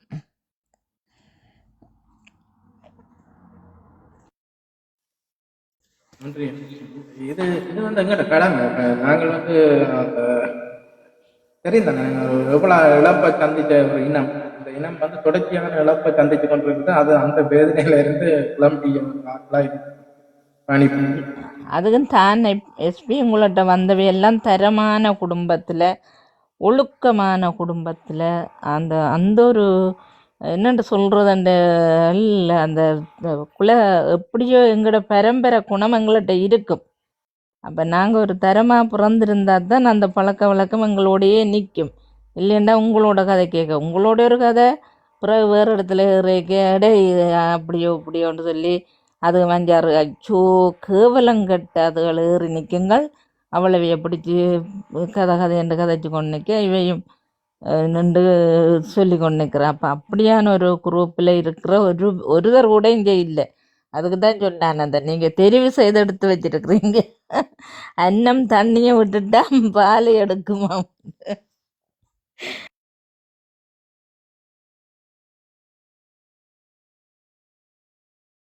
நன்றி அண்ணா. வணக்கம் இனியவன் அண்ணா. வணக்கம் வரலாறு அண்ணா. வணக்கம் வணக்கம் வணக்கம் வணக்கம் வணக்கம் வணக்கம். பேசுங்க. என்ன இதை பற்றி கேட்குறீங்க? எங்கிட்ட செம்மணியை பற்றி கதைக்கிறோம்னா மற்றது நாங்கள் அதெல்லாம் கதைக்க வேண்டிய இடங்கள்ல இந்த தலங்களை நினைச்சா மனுஷனுக்கு எங்கட தமிழினம் எங்க என்னத்தை நோக்கி போய்கொண்டிருக்குன்னு விளங்கல. அடுத்த சந்ததிக்கு எங்கட ஒரு குறிப்பிட்ட தலங்கள் என்னத்தை விதைக்க விரும்புதுகளை அவர் இவ்வளவு வேலைகளை சுமந்து இவ்வளவு இழப்புகளை இழந்தும் அங்க செம்மணி என்று அந்த மக்கள் போராடி கொண்டிருக்க இந்த தலங்கள்ல ஏறி எங்களுடைய ஆக்கள் செய்யற இந்த கேவலக்கட்ட இதுகளை மற்ற இனத்துக்கு நாங்கள் ஒரு உதாரணமான இனமா இருக்கணும். ஒரு எத்தனை உலகத்துக்கு அறிவை கொடுத்த ஒரு தமிழினம் இப்படியான ஒரு செயலை செய்யறத நினைக்கலாம். அதை என்னென்னு சொல்லணுன்றே தெரியாம இருக்கு. என்ன தலங்கள்ல நடக்கிற இதுகளை நாங்கள் கதைக்க வேண்டியதில் விட்டுட்டு ஏதோ கதைச்சு கொண்டிருக்காங்க. தளத்தை போட்டு ஏதோ அன்னைக்கு ஒரு தளத்துல தமிழ் நாங்கள் தேசியம் இதுகளை பற்றி ஃபண்ணுக்கு தான் தளத்துக்கு வர. அப்ப நான் கேட்டேன், உங்களுக்கு எங்கட தமிழ் தேசியம் எங்கட போராட்டம் உங்களுக்கு அந்த அளவுக்கு ஃபன்னா போச்சு. அவர் வந்து கதைக்கிறார். நாங்கள் ஏதோ இதை பற்றி காய்ச்சோட அதுல வந்து சொல்றார், இது நாங்க சும்மா வந்து ஃபன்னுக்கு பொழுதுபோக்குக்கு தான் இந்த தளங்கள்ல ரீதியில காய்ச்சி கொண்டிருக்கிறோம். அந்த மக்கள் இந்த வேலி, இந்த எத்தனை ஆயிரம் போராளிகள் இந்த வேலி விளங்காத ஆக்கெல்லாம் நிக்கிறவன அவன் நினைச்சா கவலையா இருக்கு. அந்த தளங்கள்ல ஏறுறதுக்கு வெறதுக்கே ஒரு விருப்பம், ஒரு இது இல்லாம இருக்கேன். எங்கட இனம் இப்படி போய்கொண்டிருக்கேன். அதுவும் புலம்பெயர்ந்து வந்து ஒரு எங்கட தாய் நிலத்துல இருக்கிறவன் கழிச்சாலும் பரவாயில்ல, புலம்பெயர்ந்து வந்து இந்த பெரிய பெரிய நாடுகள்ல இருந்து கொண்டு இன்னும் தாங்கள் எங்க இருக்கிறோம், எப்படி இருக்கிறோம், ஏன் நாங்கள் இப்படி இருக்கிறோம் என்ற ஒரு சுய சிந்தனை இல்லை, சுயநல நோக்கத்தோட சமுதாயம் பயணித்து அடுத்த சந்ததிக்கு அதை விதைக்க நினைக்குது. அடுத்த சந்ததி வீறு கொண்டெழுந்து இந்த போராட்டங்களுக்கு ஆதரவு செய்து அதுகள் ஏதோ செய்து கொண்டிருக்க அவர்களின் போக்கையும் இப்படியான தளங்கள்ல செய்யற அந்த விச கிருமிகளால அவர்களின் போக்கையும் மாற்ற நினைக்கிறார்கள். ஓகேண்ணா, அது எங்களுக்கு தேவையில்லை. நாங்கள் நல்ல மாதிரி பண்ணிப்போம், நல்ல விஷயங்களை நல்லதை நினைப்போம், நல்லது. நாங்கள் தொடர்ந்து வேற தளங்களை பற்றி கதைக்காம தளங்களை பற்றி டைமை பேஸ் பண்ணாங்க. இப்ப நாங்க என்னன்னா அந்த உதாரணத்துக்கு சொன்னாங்க, இந்த எஸ்பி போட்ட தளத்துல வாரதுகள் உங்களோட காய்ச்சலுக்கு கனடால இருக்கிறீங்க நீங்க?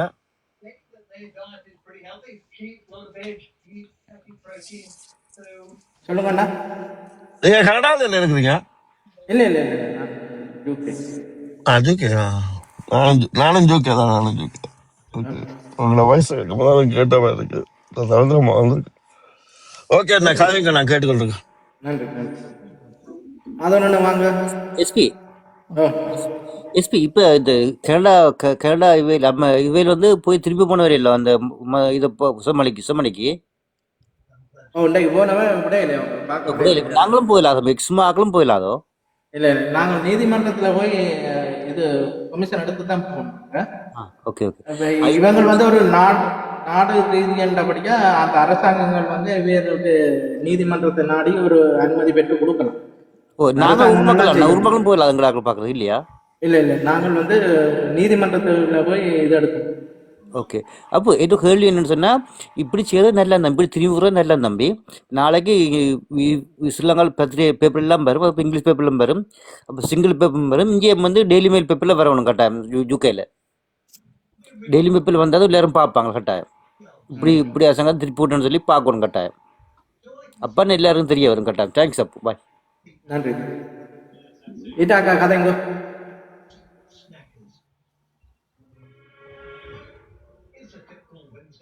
அதான் நிக்கிறீங்களா? அகலியாக்கா வணக்கம். பேசுங்க பேசுங்க, வேற பேசுங்க. அந்த கண்ணா நேற்று முந்தின நாள் நீங்க தளம் லைஃப் மோட்டேக்கு நான் நித்திரையா போய் அப்படியே போயிட்டு கொஞ்ச நேரம் கேட்டு கொண்டுக்குறோம். கேட்கல தளம் என்னடா எஸ்பி என்னன்ற தளம் இப்படி இல்லையே. நான் நித்திரையில ஆட்டோமேட்டிக்கா வேற தளத்துல போய் நிக்கிறேன். நீங்க நிப்பாட்டிக்க நாங்களும் பார்த்து நிப்பாட்டணும், இல்லாட்டி கூடாத தளத்துல போய் நிக்க வேண்டி வந்துடும். அப்பா நான் நினைச்சேன் எஸ்பி என்னன்ற தளம் அவ்வளவு டீசன்ட். நான் நித்திரையிலேயே கதைக்கிற கதையை கேட்டுட்டு இது எப்படி எஸ்பி என்னன்ற தளத்துல ஒருத்தர் கதைக்காயணுமே, நான் நித்திரை ஆயிட்டேன் போல, அதான் ஆட்டோமேட்டிக்கா வேற தளத்துக்கு போயிட்டு ஒழும்பி நிப்பாட்டினான். அண்ணா வாழ்த்துக்கள் உங்களோட தளத்துக்கு. நன்றி. இதுல பயணிக்கிற அத்தனை பேருக்கும் தான் இதுல நன்றி சொல்லணும். எல்லாரும் அந்த இதோட பயணிக்கணும். எங்கட தேசியங்கள்ல இதோட பயணிக்கிறபடியா இதுல எந்த வித பிரச்சனையும் வர்றதும் இல்லை. ஓகே, அப்படி கொண்டிருக்குது. நீங்க ஆரம்பத்திலேயே கட்டுப்படுத்திட்டீங்க. அப்படி தடம் மாறி போயக்கே முடியல, நிப்பாட்டி சொல்ல இந்த ஆக்கள் பக்குவப்பட்டுட்டினா. கண்டிப்பா தொடர்ந்து கதையும் வணக்கம். அருண் மயூரண்ணா. மயூரண்ணா வணக்கம். வணக்கம். வணக்கம் சார், வாங்க சார். உண்மையில good morning sir. Good morning sir. எழுப்பினத்தை எழுப்பி விட்டதே என்னுடைய தெய்வம் தெய்வம் ஒரு ஆள் தான் எழுப்பி விட்டார். அதாவது இங்கே இருக்கிற எல்லாரும் முகமூடி அணிஞ்சு வர்ற கள்ளர் இல்லை, எல்லாரும் நல்லவர்களுடையாக்கா எப்போவுமே தளத்தில் ஒரு மரியாதையும் ஒரு கண்ணியமும் இருந்து கொண்டே இருக்கும். இங்கே யாரும் ஒரு பொய் அடையாளங்களோட வந்து நிற்கிறாக்கள் இல்லை. அது நிற்கிறேன்னா நிற்கலும் கொஞ்ச நாளைக்கு தான், இல்லாட்டி கொஞ்சம் நேரத்துக்கு தான். இங்கே இருக்கிற எல்லாருமே நேரடியாக பழகக்கூடிய உண்மையான மனிதர்கள். அப்போ எங்களோட மானத்தையும் எங்களோட குடும்பத்தின மானத்தையும் எங்களோட ஊருண்ட மானத்தையும் எங்களோட ஈழத்தின மானத்தையும் காப்பாற்றணும்னு நினைக்கிறார்கள். அதனுடைய நாங்கள் தவறு செய்ய மாட்டோம்.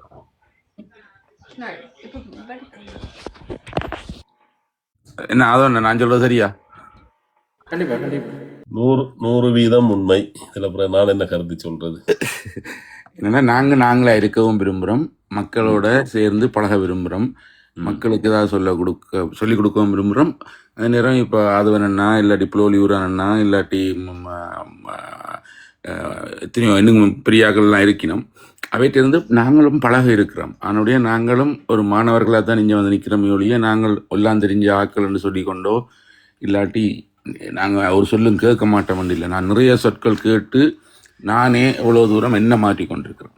ஸோ அந்த வகையில் எஸ்பிக்கு நன்றி. அதாவது இவ்வளோ பேரையும் கட்டி ஆள்றதுன்றது சும்மா விளையாட்டில் ஆட்டை வச்சு கொண்டு தோட்டம் செய்யலாம், ஆனால் எங்களை வச்சு கொண்டு ஒன்றும் செய்யலான்ற மாதிரி இருக்கிற இடத்துல அதாவது சில டென்ஷன் ஆயிடுவேன், அவ்வளோதையும் கண்ட்ரோல் பண்ணி கொண்டு இருக்கிறோம். அதான் இப்போ ஆட்டை வச்சுக்கொண்டு தோட்டம் செய்யலாம்னு சொல்லுவாங்க. அது கொஞ்ச நேரம் தான் மேயும், எவ்வளோதுமே அது பசி அடங்கினோன்னா அது நின்றுடும். ஆனால் எங்கடி ஆக்களை வச்சுக்கன்னா முழு இடத்தையும் கடிச்சு குதறி போட்டு தான் விடுவாங்க. அப்போ இது வந்து ஒரு முள்ளில் நடக்கிற மாதிரியும் இருக்கும், கத்தியில் நடக்கிற மாதிரியும் இருக்கும். ஒரு கொஞ்சம் பிள்ளைகள் விட்டாலே பக்கண்டு அடுத்த நாள் போட்டு அடிப்பாங்க இல்லையா? ஒரு ஆள் வந்து நீ இல்லைன்ற தேவையில்லா விஷயத்தை பற்றி முதல்ல பக்கத்தில் இருக்கிறவன் அடிப்பான். எங்களுக்கு எதிரிகள் வெளியில் எங்கும் கிடையாது, கிளைகளே கிடையாது, எங்களுக்குள்ளே எதிரிகள் இருப்பாங்க. மேல எஸ்பி வந்து இந்த தளம் நடத்துறது, எஸ்பி மேல அவருக்கு வாழ்த்து சொல்லணும், நன்றி சொல்லணும். என்னன்னா எல்லா இடமும் போய் நிக்கலாம் இருக்கு, கொஞ்சம் 5 நிமிஷம் கூட நிக்கலாம் இருக்கு. அதை விட நேற்று பாத்தீங்கன்னா எஸ்பி ஒரு அலுவலா ஒரு 1/2 அன் ஹவர் வைப்போமே, அந்த 1/2 அன் ஹவருக்குள்ள எங்களுக்கு கொண்டு போயிடலாம இருக்கு. என்ன கதைக்கிறேன்னு தெரியாம இருக்கு, விளங்குதா? ஏதோ பேசி அப்படி இதான்றோம். அப்ப அதுகளுக்கெல்லாம் ஒரு திறமை வேணும். அந்த இடத்துல எடுத்து கொடுத்து ஒரு கருத்துல இருந்து இன்னொரு கருத்துக்கு போய் இதாலதான் தளம் வாழுது. வாழ்த்துக்கள் எஸ்பி, தொடர்ந்து இப்படி இருக்கணும்.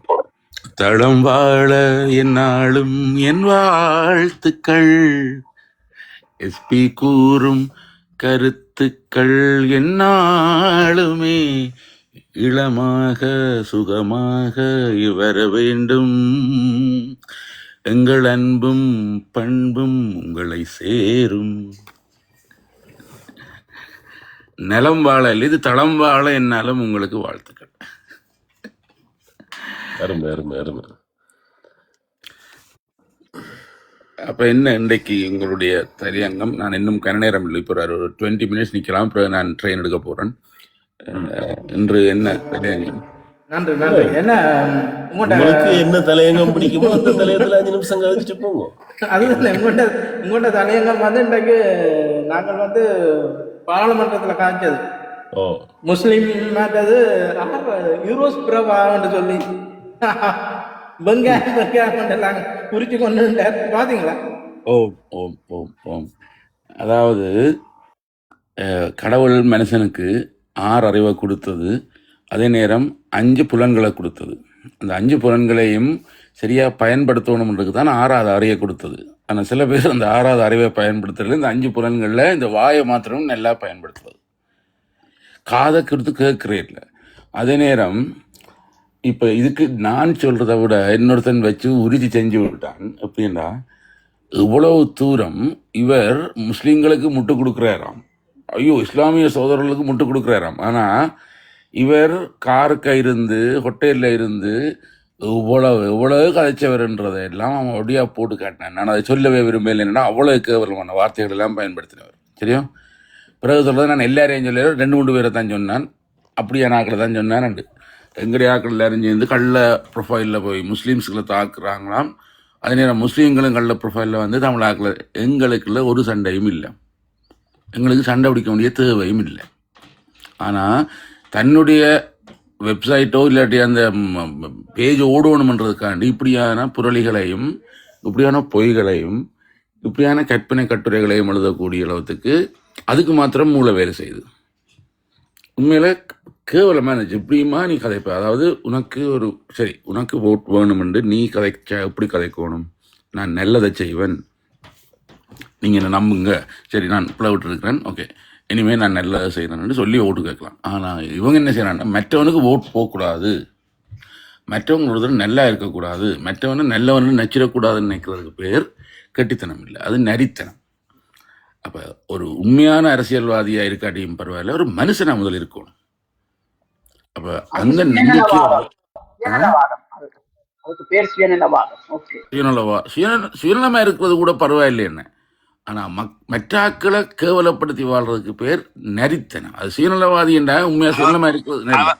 அவர் சொந்த அப்பாவே சம்பளத்துக்கு காவல்துறையில வேலை செய்த சொன்னவர்டா இப்படி எப்படி சுயநலம் உள்ள ஆளுன்னு யோசிச்சு பாருங்க. அதாவது இல்ல சொந்த தாப்பனிய இங்கிலீஷ் சிங்கள மீடியாவுக்கு பேட்டி கொடுக்க சம்பளத்துக்கு காவல்துறையில வேலை செய்த சொன்ன ஆளுண்டா தமிழ்ல காவல்துறையில சொன்ன விதத்தை நான் சொல்லவே அவங்க சொல்லுவாங்க எப்படிப்பட்டவர்கள் யோசிக்கலாம். அப்புறம் அதுக்கு பிறகு இவன் எல்லாம் தமிழர்களுக்கு சேவை செய்வாருன்னு நான் நம்பல. அது நாங்க தான் அவரை கொண்டு வந்தது.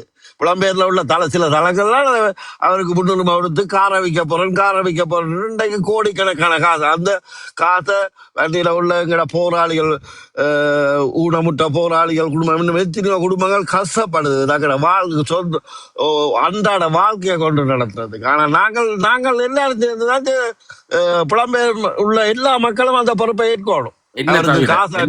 என்ன தவிர நான் கொடுக்கல, நான் முதலே சொல்லிட்டேன். இவர் எந்த ஒரு அரசியல்வாதிக்கு துப்பாக்கி கொடுத்து விட்டவங்க இந்த சிங்கள பேரினவாதம் தமிழ் எந்த ஒரு அந்த தந்த அரசியல்வாதிக்கு தந்த பாதுகாப்புக்கு துப்பாக்கி கொடுக்குறதுனா யோசிச்சிருக்கணும். இது வரைக்கும் ஒரு புலனாய்வாளர் இறக்கப்பட்ட ஒரு நடிகண்டு கிடையாது. டாக்டர் எல்லாரும் டாக்டர் ஆடு. இப்ப லண்டன்ல எல்லா வீட்டிலும் ஒவ்வொரு பிள்ளைகள் டாக்டர். இப்ப உலகம் எல்லா வீடுகளிலும் டாக்டர் என்ற வைத்தியர் என்ற சொல்லு இப்ப ஒரு மலிவான சொல்லா போச்சு. அந்த அளவுக்கு அப்படி சொல்லாதீங்கண்ணே, அப்படி சொல்லாதீங்க. 6 வருஷம் படிச்சு ஒரு டாக்டரா வாரன்றது இந்த பிள்ளைகள் எவ்வளவு கஷ்டப்பட்டு வந்து கஷ்டம். நடக்காது. கடைசி அவரோட நின்ற டாக்டர் மேலே பிளேம் பண்ண அவைக்கு தெரிஞ்சிட்டு இவற்ற போக்கு. அதுதான் அவன் விளாத்தின இவரை விட்டு அவை இவரை காட்டி கொடுக்கல நண்பன் இவற்ற பாத பிள்ளைண்டு அவைக்கு விளங்கினபடியாத்தான் அவன் விளாத்துப்பட்ட வார்த்தை தேர்தல் டைம்ல. ஆனா அவன் வெளியில மீடியாக்களை சந்திச்சு உள்ளதை சொல்லல. அது அவையிட்ட பிள்ளை வேணும்னா அவைக்கும் ஒரு சமுதாய பொறுப்பு இருக்குன்னு அவன் உள்ளதை உடைச்சிருக்கணும் மீடியால. அவையே கல்லறன்னு சொல்லிக்க அவையும் அந்த ஒரு இவரோட சேர்ந்து நடந்து போட்டு புலம்பெயர்ந்து ஆஸ்திரேலியால இருந்து போனார் ஒரு டாக்டர் அவையெல்லாம் மீடியாவில ஒரு பொதுநல நோக்கம் கருதி தமிழ் மக்கள் இவ்வளவு இழப்புகள் இழந்தனா அந்த உண்மையை வெளிக்கொண்டிருக்கணும் மீடியாக்களை சந்திச்சேன்னு. இப்பதானே எத்தனையோ தளங்கள் இருக்கு, ஒரு தளத்தில் ஏறியாவது அந்த உண்மையை உடைச்சிருக்கணும். ஏன்னா தன்னை பணங்களை சிநேகத்துக்காண்டி தங்களோட உண்மைகளை சொல்லாம இவர் சொல்ற கதையை ஏற்று பேசாம இருந்திருந்தோம், மௌனிக்கப்பட்டிருந்தோம். அப்படி மௌனிச்சிருக்க கூடாது. அவன் உள்ளதான் மக்களுக்கு உடைச்சிருக்கணும். அப்பயே ஒரு நிமிஷம், அது காரணம் என்னன்னா அந்த துஷ்டனை கண்ணா தூர விலகன்னு சொல்லுவாங்கல்ல. ஏனண்டா இவனோட நீங்க சொரிஞ்சிங்கன்னா இவனோட சொறி முட்டை ஜெலிஃபிஷ் மாதிரி இப்போ வந்து சொரிஞ்சா கடிச்சு கொண்டு தான் இருக்கும், அதை தொடக்கூடாது. அதே போல் இது என்ன செய்யுமெண்டா பேரை இழுத்து விடும், இல்லாட்டி எண்ணில கேவலமான பட்ட பேர்களை கொடுக்கும். அதை விட ஒரு மனுஷரை கூட ஒரு டாக்டராக இருந்து கொண்டு அவங்களோட டிசேபிலிட்டி அதாவது இயலாமையை வந்து அப்படி கதைக்கிறதெல்லாம் எவ்வளோ பிள்ளைன்றது தெரியாமல் அவ்வளோ முக்குத்தனமாக எல்லாம் கதைக்கும். ஒரு அரசியல்வாதியாக இருந்தாலும் உன் எதிரியாக இருந்தாலும் உன்ன மகனுக்கு அடுத்த நாளைக்கு இப்படி வரலாம், இல்லாட்டி உன்ன மகளுக்கு வரலாம், இல்லாட்டி உன் சகோதரங்களுக்கு வரலாம். ஆனால் அதெல்லாம் யோசிக்க மாட்டான். ஒரு கேன்சர் வர்றதை கூட நக்கல் அடிக்கிற ஆளுவன். மற்றது ஒரு மனுஷனை வந்து அவன் உயரத்தை வச்சோ இல்லாட்டி கழுத்தின் உயரத்தை வச்செல்லாம் கதைக்கிறதெல்லாம் அவ்வளோ நியாயம்னு எனக்கு தெரியாது.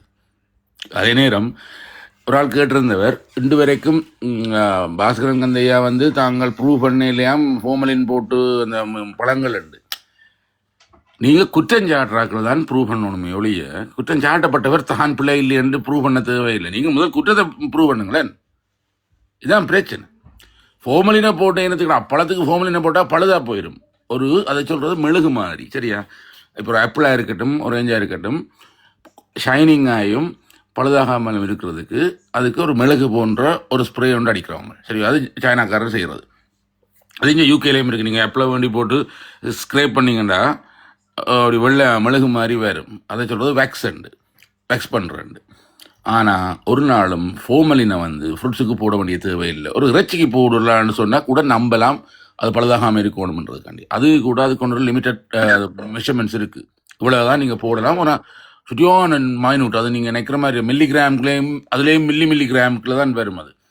அதையும் பிறகு தண்ணியோட சேர்த்து ஊசி அடிப்பானுங்க, சில நேரம் ஸ்ப்ரே பண்ணுவாங்க. ஆனால் அது வந்து உயிரோடு இருக்கிற மிருகத்துக்கோ இல்லாட்டி இப்போ ஃப்ரெஷ்ஷாக இருக்கிற பழத்துக்கு பாவிக்க வேண்டிய தேவை இல்லைன்னா அப்படி ஒரு நாளும் உயிரோடு இருக்க பொடி மணக்கவும் மாட்டுது. அதை கழுவினா காணும், அது க்ளீன் ஆகிடும். அப்போ இப்படியான குற்றச்சாட்டுகள், அதே நேரம் எத்தனை குற்றச்சாட்டுகள் இன்று வரைக்கும் ஒரு கேஸாவது இவர் சொன்ன ஒரு அவமரியாதை கேஸாக இருக்கட்டும் இல்லாட்டி ஒரு தாக்குதலான ஒரு வழக்காக இருக்கட்டும், எங்கேயாவது ஒரு கேஸ் நிரூபிக்கப்பட்டிருக்கா? இவ்வளவு எவிடன்ஸ் கிடக்கு, அங்க கிடக்கு, இங்க கிடக்குண்டா இங்க கிடக்கு, எல்லாம் கிடப்பலான்னு கிடக்கு. ஆனால் புதுசா ஏற்றிக்கொண்டும் முஸ்லீம் மக்களுக்கு தான் ஒரு நண்பனும் காட்ட நினைக்கிறார். அவங்களுக்கு ஞாபக சக்தி இருக்கும். எங்கட மக்களுக்கு கொஞ்சம் குறைவன் நச்சு கொண்டு இருக்கிறார். எங்கட மக்களை ஏமாத்துறது ஈஸி என்று. ஆனா மக்களுக்கு ஞாபக சக்தி இருக்கு. அப்படி இல்லாட்டியும் அதை ஞாபகப்படுத்துறதுக்கு தான் நாங்கள் இருக்கிறோம். நாங்க விட மாட்டோம். ஆனா என்னை விட ஒரு பேக்கட்டிக்காரன் ஒருத்தன் வச்சு கிழிச்சு தொங்க விட்டான். நீ என்னென்னலாம் சொன்ன நீ என்றது இருந்து. இவருக்கு இப்ப வடக்கு சரி வரான்னு தெரியும், ஒன்றில் கிழக்கு ஓடணும் இல்லாட்டி தெற்கு ஓடணும் தெரியும். அதுக்கு தான் இப்ப வழிகுலி கொண்டு நிற்கிறார். ஆனா அங்க செருப்பு தூக்கி அடிப்பாங்க சரியோ. அதுல ஒரு வசனம் சொன்னீங்க இல்லை, என் அப்பா வந்து ஐயோ என்னன்னா அதுல வடிவாக்க இங்க முதல் ஒரு பேட்டியில சொல்லுவார், என் அப்பா வந்து தெரியுதானே தலைவருக்கு அடுத்தது மூன்றாவதா இருந்தவரெல்லாம் சொல்லி போடுவார் சரியோ. அடுத்த முறை அவன் சிங்களவன் கேட்கும் பொழுது அப்ப உங்களோட அப்பா துன்மணி ஹிட்டியானு சொல்லி மூன்றாவதா இருந்து வேண்டாம் சிச்சு யாரும் சொல்லுவா நம்பாதேங்கோ தயவுசெய்து நம்பாதேங்க. அப்பா வந்து சும்மா ஒரு சம்பளத்துக்கு வேலையவர் மொழிபெயர்ப்பாளராக இருந்தார், இவ்வளவுதான் சொன்னவர். அவ்வளவு பயம். அங்க ஒரு கதை, இங்க ஒரு கதை. ஆனா இங்க சொல்லிக்க ஒரு பொம்பளை பிள்ளைக்கு மொட்டை மடையிலன்னு சொல்லிக்க அப்ப தெரியும் நபர் கிட்டத்தட்ட நடைசனுக்கு அடுத்தது ஒரு அநியாயத்துல போவானு. என்னன்றா இப்படி எல்லாம் மாத்தி கதைக்க முடியும்? இல்லாட்டி இவனுக்கே ஷார்ட் டேர்ம் மெமரி லொஸ்ஸா என்று எனக்கு தெரியாது. இவருக்கே சில நேரம் அந்த குயிக்கா மறக்கிற தன்மை இருக்கா இல்லையா தெரியாது. இல்லாட்டி இனி இல்லைன்னா கட்டித்தனம். நான் சொல்லுவேன் பயங்கர கட்டிக்காரன். மக்களை ஏமாத்துறதுல இவனை அடிக்கிறதுக்கு நான் ஒரு தரையும் காணலை. எந்த அரசியல்வாதிகளும் இவ்வளவு காலத்துல புலம்பெயர் நாட்டில இருந்து இவ்வளவு காசை வாங்கினதில்லை. நான் எனக்கு தெரிஞ்ச மட்டும் ஒரு 15 கோடி மினிமம் இந்த 2 வருஷத்துக்கு 15 கோடி மினிமம். யாராவது ஒப்ஜெக்ட் பண்ண போறீங்களா? 15 கோடிக்கு மேலே என்ன போறீங்களா? இல்லாட்டி இல்ல 15 வராது 1.5 கோடி இல்ல ஒரு மாசத்துக்கு 1.5 கோடி வண்டி அதுக்கு மேல அதான் அந்த கொடுத்தவங்க கேட்கலாம். நான் காட்டுறேன் டாக்டர், உங்களோட பேங்க் ஸ்டேட்மெண்ட் காட்டுறேன் உனக்கே நான் காட்டுறேன். முதல் காட்டுறீங்களே பேங்க் ஸ்டேட்மெண்ட் 00 நானும் உங்களுக்கு காத்துறது நான் ஒருத்தன் தளத்துல கேட்டவன். இப்ப காட்டுங்க அப்ப உங்களோட பேங்க் ஸ்டேட்மெண்ட். அவன் காட்டுவான் உங்களுக்கு. அதான் பயங்கர ஒரு பைல கொண்டு திரிகிறான். அந்த பைல தான் எல்லா சார்ஜும் முழுக்க வெள்ள பேப்பர் வடக்கு அவன கிழக்கு வடக்குல நடக்கிற ஒரு புனரமைப்பே குழப்ப சொல்லி. அதாவது வைக்கல் பற்ற நேன்னு சொல்லுவாங்க. அது தானே நித்திர உள்ள அது கத்துன்னு கத்தி எல்லாரையும் குழப்பி அடிச்சுட்டு அவரை ஒரு தரையும் குழப்பறதுக்கு என்ன அனுபவம் பண்றது? புனர்வாழ்வு அங்க நடக்க விடாம அது சம்பந்தமா கதைக்க விடாம நீ குழப்பு அப்படி ஒரு அஜெண்டாவை கொடுத்து விட்டுருக்கு. இன்னும் புது எங்கட மண்டைய கழுவுவான். தன் 8609 என்ற ஐடென்டி கார்டு நம்பரை அடிக்கடி சொல்லிக் கொள்வான். ஐடென்டி கார்டு நம்பரை வச்சேன்னா நாங்கள் அக்கௌண்ட்ல எவ்வளவு காசு கண்டு கண்டுபிடிக்கலாமா? இது உலகத்துல எனக்கு தெரியல என்ன மேஜிக் கண்டு தெரியாது எனக்கு. விசரன் அவதான் இனி சொன்னதுக்கு நன்றி. அதாவது ஐடென்டி கார்டு நம்பரை வச்சு நாங்கள் அக்கௌண்ட் நம்பரை கேட்கணும். வா அது அவன் அக்கௌண்ட், அது அவன் தான் வந்து பார்க்கணும். அவரே ஐடென்டி கார்டை கொண்டு போய் கொடுத்தா தான் அவர்கிட்ட அக்கௌண்ட்லேயே எவ்வளோ இருக்குன்னு பாஸ் புத்தகத்தை கொடுத்தா காட்டுவாங்க. இல்லாட்டி அவருக்கு கார்டை போட்டு பார்க்குறேன். நாங்களும் என்னட்டு பார்க்குறது? நீ தானே பெரிய கட்டிக்காரனாச்சு. ஆன்லைனில் பேங்க் இருக்கு தானே, ஸ்க்ரீன்ஷாட் அடிச்சு அனுப்புவோம் இவ்வளோ காசு நோட்டு இருக்குண்டு 0.00 ஒரு பெனி இருக்குன்னு சொல்லி 1% இருக்குன்னு சொல்லி சொல்கிறான். கிரெடிட் கார்டில் 1 லட்சம் இருக்குது. ஆனால் ஒரு அண்ணா சொல்லியிருக்கிறார், அந்த அனுப்பும் வரைக்கும் தான் அந்த ஒரு அண்ணா சரி தானே, யூகேலேருந்து ஒரு அண்ணா எனக்கு 3.5 லட்சம் அனுப்பி இருக்கிறார். இன்னொரு அண்ணா ஆஸ்திரேலியாவில இருந்து 1.5 லட்சம். அப்போ அந்த அண்ணாவுக்கு இருக்கிற மரியாதை இருக்குல்லோ அவ்வளோ அழகா இருக்கும். இப்படி ஒரு அண்ணா இருந்தவர், தமிழ் புக்ஸ்ன்ற அண்ணா இருந்தவர். அவருக்கு எவ்வளோ அண்ணா தெரியுமா? அண்ணா உங்களுக்கும் உங்களுடைய குடும்பத்துக்கும் இனிய புத்தாண்டு வாழ்த்துக்கள்னா அந்த நீங்கள் அனுப்பின முதல் வந்த காசு கிடைச்சிட்டது. ஆனால் அடுத்த கேஸுக்குன்னா 10 லட்சத்துக்கிட்ட வரும் போல இருக்கு. உங்களால் முடிஞ்சா அனுப்புங்க. அதுக்கு பிறகு எனக்கு இன்னும் அப்போவே தெரியும் நீ ஒரு கள்ளன், அதால் உன் ஃபோனை ஆன்சர் பண்ணுறேன், நான் பார்த்து கொண்டு வந்து நான் இப்போ நீ பிடி விடு. யார் கள்ளன் யார் உண்மை? எவ்வளோ ஒரு கேவலமான ஒரு புத்தி. நீ நன்றியாக இருக்க வேண்டாம், ஆனால் உண்ட வீட்டிலே ரெண்டும் செய்யக்கூடாது. நீ சாப்பிட்டுட்ட காசு அந்த காசுலாம் நீ சாப்பிட்ட, நீ அதுக்கு ஒரு நன்றியாக இருக்காட்டியும் பரவாயில்ல. அவங்கள தேவையில்லாத வார்த்தைகளால் பேசுறது, மற்றது இல்லாதது பொல்லாத எல்லாம் பொய்யாக இயற்றி விடுறது, அவங்க படிப்பறிவில்லாதாக்குன்ற காசு தான். இப்போ யூகேல இருக்கிற நான் எல்லாம் டாக்டரும் கிடையாது, இன்ஜினியரும் கிடையாது. அப்போ எங்களோட உழைப்பில் இருந்த என்ன வேறு ஒரு சாதாரணமான ஒரு கூலி தொழில் செய்யக்கூடிய, இல்லாட்டி நாங்கள் கல்வித்துறை இருக்கிறோம், அது எங்களுக்கு பிரச்சனை இல்லை. நாங்கள் அது எங்களோட வேலையாத்தான் நாங்கள் பார்க்குறோம். ஆனால் அதையும் இழிவுபடுத்து அந்த கல்வித்துறை இருக்கிற காசை வாங்கி தானே நீ நாட்டு உண்ட அன்றாட சாப்பாடு சாப்பிடுற. எங்களை சொல்றாரு வெளிநாட்டுல உள்ளவ கல்வித்துறைக்கு ரெஸ்டாரண்ட் வேலைக்கு தானே போனீங்க, அந்த காசை வாங்கி தானே நீ சாப்பிடுற. அப்ப உனக்கு அந்த காசு மட்டும் இருக்குது, நாங்கள் வேலை செய்யற வேலை உனக்கு இழிவா இருக்குது. நேரம் இந்த கட்சியில படிச்சவங்க தான் இருப்பாங்க, ஆனா உனக்கு படிக்காதவர்களுடைய ஓட்டு வேணும். அதுலயும் நீ போய் மார்க்கெட்டுக்கு நின்று கொண்டு ஐயா என்ன தெரியுமா ஐயா, நான் ஐயா உங்களுக்காண்டி தான் ஜெயிலுக்கு போன தம்பி பேச மாறி எனக்கு வேலை நடக்கணும் அந்த ஐயாரால் போயிடும். சரியா, அவங்களாவது வேலை செய்து உழைச்சி சாப்பிடுறாங்க. சரியா,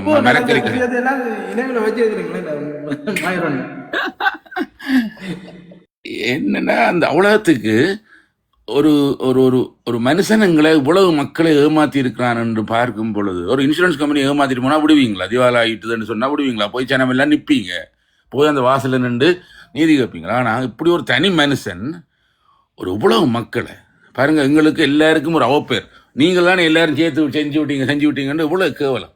சாவச்சேரி மக்களுக்கு தான் கேவலப்படுத்துறாங்க. ஆனால் சாவச்சேரிக்காரங்க நாங்கள் போட்டது மேபி ஒரு 5000 போட்டால் தான் இருக்கும், 27,000 போட்டு நின்று இவனுக்கு வந்தது எங்களுக்கு தெரியாது. ஆனால் பேர் யாருக்கு போனது? பிள்ளையான பேர் இவனுக்கு இல்லை. இவனை ஆக்கி விட்டதுக்காக இந்த தனங்களுக்கு பேர், கெட்ட பேர், சாவச்சேரி மக்களுக்கு கெட்ட பேர். சொல்லுங்க வந்ததே நிப்பாட்டுறீங்க, சொல்லுங்க. எங்களுக்கு கெட்ட பேர், எங்க தமிழ் இனத்துக்கே கெட்ட பேர். ஐயா இவ்வளவு கவலையா இருக்கு தெரியுமா? இப்படி ஒரு கேவலங்கெட்ட அமைச்சரை நீர் கண்டதுண்டா இவரான ரெண்டு கேட்கிற மாதிரி இருக்கு.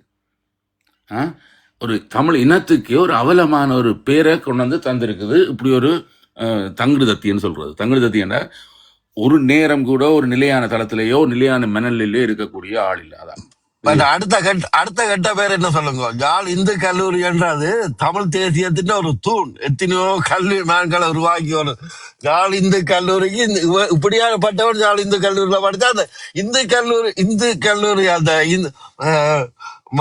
தாயே வெக்கப்பட வேண்டியதான் கிடக்கு. உலகம் இல்லையா அந்த இந்து கல்லூரியின் மரியாதையவே வாங்கி கொண்டிருக்கிறான்.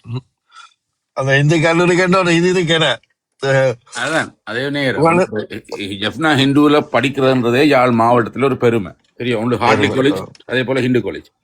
அதுக்கு பிறகு சென்ட் ஜோன்ஸ், சென்ட் பேட்ரிக்ஸ் எல்லாம் இருந்தது. மற்ற பாடசாலைகள் நான் கூட சொல்ல இல்லை. ஆனாலும் அந்த யாழ்ப்பாண இந்து கல்லூரி, அதுவும் ஹிந்து பிரைமரி ஸ்கூலில் படிக்கிறது, அதில் ஸ்காலர்ஷிப் பாஸ் பண்ணி வாரதுன்றது எல்லாம் ஒரு பெரிய ஒரு அது என்னென்னு சொல்ற எட்டாக்கனியாக கூட இருந்தது எத்தனையோ மாணவர்களுக்கு. ஏன்னா சரியான ஹை ஸ்டாண்டர்டாக தான் இருக்கும், சரியான ஸ்ட்ரிக்டாகவும் இருக்கும்.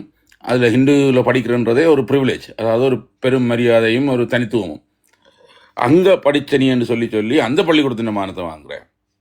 அதே நேரம் இந்த செம்மணிக்கு முதல்வன் கதைச்ச விஷயத்தை கேட்டீங்கன்னா, கீழையும் மாலையும் நகையும் போட்டுக்கொண்டு 250 ரூபாய்க்கும் கோழி பிரியாணிக்கும் போய் நிற்கிறீங்களன்னு சொல்லி பெண்களை விழிவுபடுத்தினதும் இவற்றை ஒரு வேலை. அது இப்போ இனிவன் எடுத்தெடுத்து தருது. எனக்கு இன்னும் 5 நிமிஷம் இருக்கு, நான் வெளிக்கிடணும். ஆனால் அதே நேரம் உங்கள் எல்லாரையும் கதைக்க விடுறேன். உண்மையில நன்றி என்ன கதைக்க விடுறேன். வணக்கம். நான் மாறி வந்துட்டேன். நீங்க சாரி, நான் கீழே இறங்குறேன். சரி, மாறி வந்துட்டேன். எல்லாம் சும்மா இருக்கிறீங்களானே? நீங்க ஓகேயா? ஓ அதான் வந்துட்டேன், மாறி வந்துட்டேன், போக போறேன். நீங்களும் எங்க பழைய நண்பர் தான். அது பழைய அது இதுல என்ன குறை? அப்ப கதை எனக்கு என்ன அரசியலே தெரியாது. ஒரு அரசியல் தெரியாத எங்களை தெரியும் தானே. ஓ உங்களை எங்களுக்கு நான் உங்களையும் அடிக்கடி தெரியும், காண்ற எங்களுக்கு ஆக்கெல்லாம். அரசியல் தெரியாத நான் உங்களை தெரியும். ம் இவ்வளவு நேரம் நல்லா இருந்தாங்க. ஓகே என்ன மயூரண்ணா ஓ. யாரும் எழுதினா ம். இந்த மாகாண சபை தேர்தலில் வந்து முதல் வேட்பாளரா உங்களையும் மற்றது வைத்தியரையும் போட்டா இப்படி இருக்கும்னு சொல்லி எனக்கு மாசம் நான் நேற்று கூட உண்மையா சத்தியமா நான் வாய்விட்ட கேட்டேன், கீரியும் பாம்பமா இருக்கும்னா போய் நிக்கட்ட எலெக்ஷன்ல சரியோ சொன்ன உங்களுக்கு இருக்கிறதுக்கு மேலால 7 இழுத்து விட போறீங்கன்னா போங்க சரியோ. ஆனா எனக்கு சத்தியமா சொல்றேன், நான் போய் ஒரு 4 பிரச்சார கூட்டம் வச்சு உண்மையை சொன்னேன்டா, அட்லீஸ்ட் டிபாசிட் வாங்குறதுக்காவது வெல்லக்கூடிய வசதி எனக்கு இருக்கு. சாவச்சேரியில் எனக்கு வைஃபின் சாவச்சேரி தான், நுணாவில் நான் மல்லாகம், எனக்கு யாழ்ப்பாணம் சரி எல்லாம் சரி, என்னுடைய நண்பர்கள் ஃபேமிலி எல்லாம் சேர்த்தாலும் எப்படியும் ஒரு 10,000 போட்டு அது வேண்டலாம். ஆனா அதை விட அப்ப அங்க அண்ணன் நீங்க முதல்ல செய்திருக்கலாமே, நீ கேட்கல என்னை விட நல்லவங்கள், என்னை விட கெட்டிக்காரங்கள் அங்கே இருக்கிறாங்க, அவங்கள அதை வெளியே பார்க்கணும்னு தான் நாங்கள் கஷ்டப்படுறோம். என்னடா எங்களுக்கு வாழ்ந்து பழகிட்டோம் 25 வருஷம், இங்கே 26 வருஷம். ஸோ இதுக்கு மேலே நான் அங்கே போய் நின்று செய்ய வழிகிட்ட பாஸ்கரன் மாதிரி அடி வேண்டணும், இல்லாட்டி அவ்வளோ தூரம் வந்து புஷ் பண்ணுறதுக்கு பயங்கர காசு செலவழிக்கணும். 3-2 போய் நிற்கிறேன்டா. இப்போ நீங்கள் எல்லாரும் நிற்கிற தளத்தில் நிற்கிற ஒவ்வொருத்தரும் 10,000 பவுன்ஸ் படி தருவீங்கன்றா நான் போகிறேன். இது எப்படி இருக்கு? நாங்கள் போகும் முதலே காசு கேட்போம், அவன் வந்துட்டு தான் காசு கேட்டோம். இது கூட பெட்டர். ஆளுக்கு 10,000 10,000 பவுன்ஸ் இதை விட நாங்கள் அங்கேயே கொடுக்குறோம். அது கொஞ்சம் மலிவு. வைத்தியருக்கே கொடுக்குறோம். அது மலிவு, இது கூடவே இருக்கு. எடுத்தோம் நீ 80,000 ஆடா. அடி வேண்டினாலும் அவமானப்பட்டாலும் உடனே வேண்டும், 2-3 பேர்கிட்ட வேண்டுவான். அவருக்கு 1 லட்சம் ரூபா கொடுத்தாச்சிருக்காரு. இல்ல இல்ல, இந்த குடுக்கிற பழக்கத்தை விட்டாலேன்னு நாங்க தப்பிடுவோம். அதுதான் உண்மை. நேரடியா ஒரு மக்களுக்கு உதவி செய்வோம், சரியா? எத்தனை மக்கள் கஷ்டப்பட்டோம், அதை நேர செய்வோம். அது 100 பவுன்ஸோ 200 பவுன்ஸோ. ஆனா ஒரு மன திருப்தியும் மன நிம்மதியும் முழங்கலையே. நாங்கள் ஏதோ அவங்க எங்களுக்கு செய்ய வேண்டிய கடமையும் அதேன்னு அவங்க கேட்காமலே. அதே நேரம் இப்ப பாத்தீங்கன்னா எத்தனையோ பேர் இங்க பிறந்த நாள் இல்லாட்டி ஒரு அனிவர்சரி அப்படின்னா கூட அங்க இருக்கக்கூடிய வயோதிபர் மடங்கள் இல்லாட்டி அந்த இல்லாத பிள்ளைகள் இருக்கிற இடங்களுக்கு எல்லாம் கூட ஒரு அண்டையான் சாப்பாடு அப்படியானதுல கொடுக்குறோம். இதுதான் உண்மையான நிம்மதியும் நல்லதுமே ஒழிய இந்த அரசியல்வாதிகளுக்கு கொடுக்க வேண்டிய தேவையே எங்களுக்கு இல்லை. இதை விட இந்த பழக்கத்தை உருவாக்கினா இவன் தான். வேற எந்த அரசியல்வாதியாவது இதுக்கு முன்பு எனக்கு காசு அனுப்புங்கன்னு கேட்டிருக்கானா? வேற யார ஒரு ஆளை சொல்லுங்க பாப்போம். சுமந்திரன் கேட்டிருக்கானே காசு அனுப்பண்டு, சாணக்கியன் கேட்டிருக்கானே காசு அனுப்பண்டு. இவன் பப்ளிக்கா வந்து யூடியூப்ல காருக்கு இருந்தவனு கண்ணாடியை போட்டு காசு கேட்கிறான். எனக்கு 15 லட்சம் வேணும் இந்த 2 மாசத்துக்கு. இது என்ன விளையாட்டு? எனக்கு அவைக்கெல்லாம் கொடுக்க ஆக்கள் இருக்கு மயூரன், எங்களுக்கு தர ஆக்கள் இல்ல. அதான் உங்கள்ட்ட கேட்டுனாங்க. ஓ, அதான் சொல்றீங்களா? ஆனா காதல மாயப்பட அவையே திருப்பி பேசுறாரு. அந்த கொடுக்கும் வரைக்கும் தான் அண்ணமார். அதுக்கு பிறகு நீங்க பக்கத்து வீட்டு பேருக்கு போய் நன்றி சொல்ற நொன்னமார்.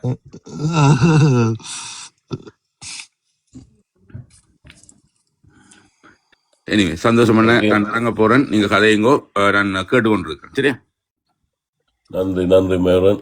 மயூரன் என்னதான் சொன்னாலும் 27,000 மக்கள் வந்து அவருக்கு பின்னால நிக்குது. உங்களுக்கு தெரியாது மயூரன்? பின்னால இப்ப நிக்குது குத்துறதுக்கு. முதல் பின்னால நின்றது, இப்ப பின்னால நிக்குது. இப்ப விழுவ மூதுல நம்பி குத்தோணும். எங்கட மானத்தை வாங்கி விட்டேன். என்னடா ஒவ்வொருத்தரும் இல்ல பொறுப்பு கூற வேண்டிய தேவையில் இருக்கணும். அவனுடைய 27,000 பேர் தெரியாம போய் நின்றது. ஆனா இப்ப நீ எல்லாரும் சாவச்சேரி மக்கள் பிளாக் பண்ணிக்கிட்டா வட மாகாணத்துல எல்லாரும் தான் போட்டவன். சாவச்சேரி மக்கள் சாவச்சேரி மக்களை மட்டும் விழுத்து கொண்டிருக்கிறோம். அதிகமா வாக்கு இல்ல. அதுல இப்ப இந்த வாய்ஸ் சொல்லுவா, இங்க நான் இப்ப முந்தி எங்க இந்த ஊர் 2 கேட்டா சாவச்சேரி. இப்ப சொல்லுவா இல்ல நான் சாவச்சேரியில நுணாவில், அதாவது அந்த பிரதேசத்துல இருந்தே கொஞ்சம் தள்ளி நுணாவில் ஹுசேன் என்றதுக்கு ஜனம் வலிக்கிடுது. என்னண்டா அப்படி நுணாவில நீங்க எல்லாம் இருந்தோட என்ன விஹார கட்ட விட்ட நீங்க? நான் எங்க இருந்தேன் ஐயா? நான் இல்லையா, என் மனைவியா இருந்தது. அவ பிறந்தது அவ்வளவுதான். அதுக்கு பிறகு வளர்ந்தது அது எல்லாம் வேற இடம். அப்போ நாங்கள் பிறந்த இடத்தை நான் பிறந்தது சங்கானை, ஆனால் மல்லாகம் ஆஸ்பத்திரி சங்கானை. அப்போ ஐடென்டி கார்டில் பிறந்த உபங்கம வந்து சங்கானேன்னு தான் கிடக்கு.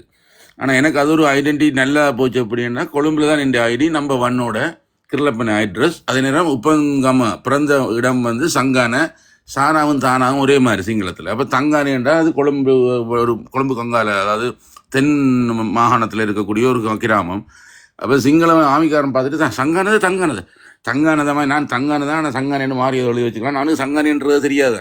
நான் சொல்ல தங்கானெல்லாம் பிறந்தேன், நான் சிங்களம் வந்தேன். ஓகே, இருந்துட்டு போய் என்ன அப்புறம் நான் கேமனையாண்டு. அப்போ நான் போலீஸ் ரிப்போர்ட்டே எடுக்கல. நான் வெள்ளவத்தில் இருக்கேன்.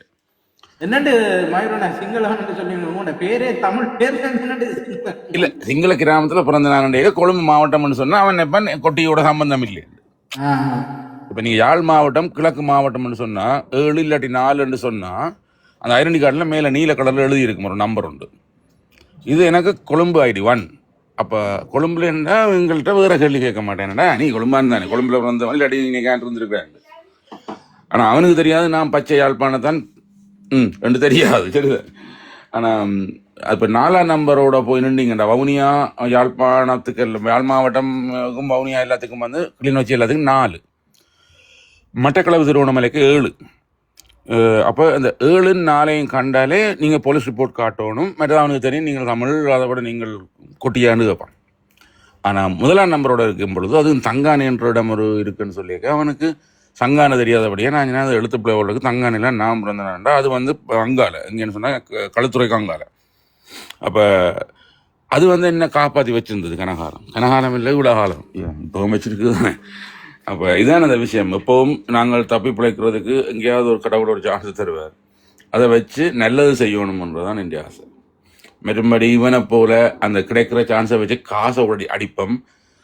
அதை விட எத்தனை பொய்கள், இந்த கிழமை வலிக்கிறேன், அடுத்த கிழமை விடுறேன், அடுத்த வருஷம் கொடுக்குறேன், பதவியை கொண்டு கௌசல்யாக கொடுக்குறேன், யாராவது கார்டானுக்கு அதை கொடுக்குறேன், நான் விளத்துறேன். எத்தனை விளத்தியாச்சு. இப்போ கிட்டத்தட்ட எனக்கு தெரிஞ்சு 13 தான் சொல்லிட்டேன் நான் விளத்த போகிறேன். 13 தரம் 13 விதமாக எத்தனையோ பேரை நம்ப வருது. இப்போ கூட கடைசியாக சொல்லியிருக்கிறேன், நான் 2 மாதம் மினிமம் தாக்கு பிடிக்கணும் இந்த வழக்குகளில் இருந்துன்னா நீங்கள் 15 லட்சம் தருவோம்னு சொல்லி சொன்னோன்னு அதுக்கு எவ்வளோ லட்சம் போனோன்னு தெரியாது, எத்தனை கோடி போனோன்னு தெரியாது. ஆனால் மக்களை தயவு செய்து ஒரு விஷயத்தை விளையாடுங்க.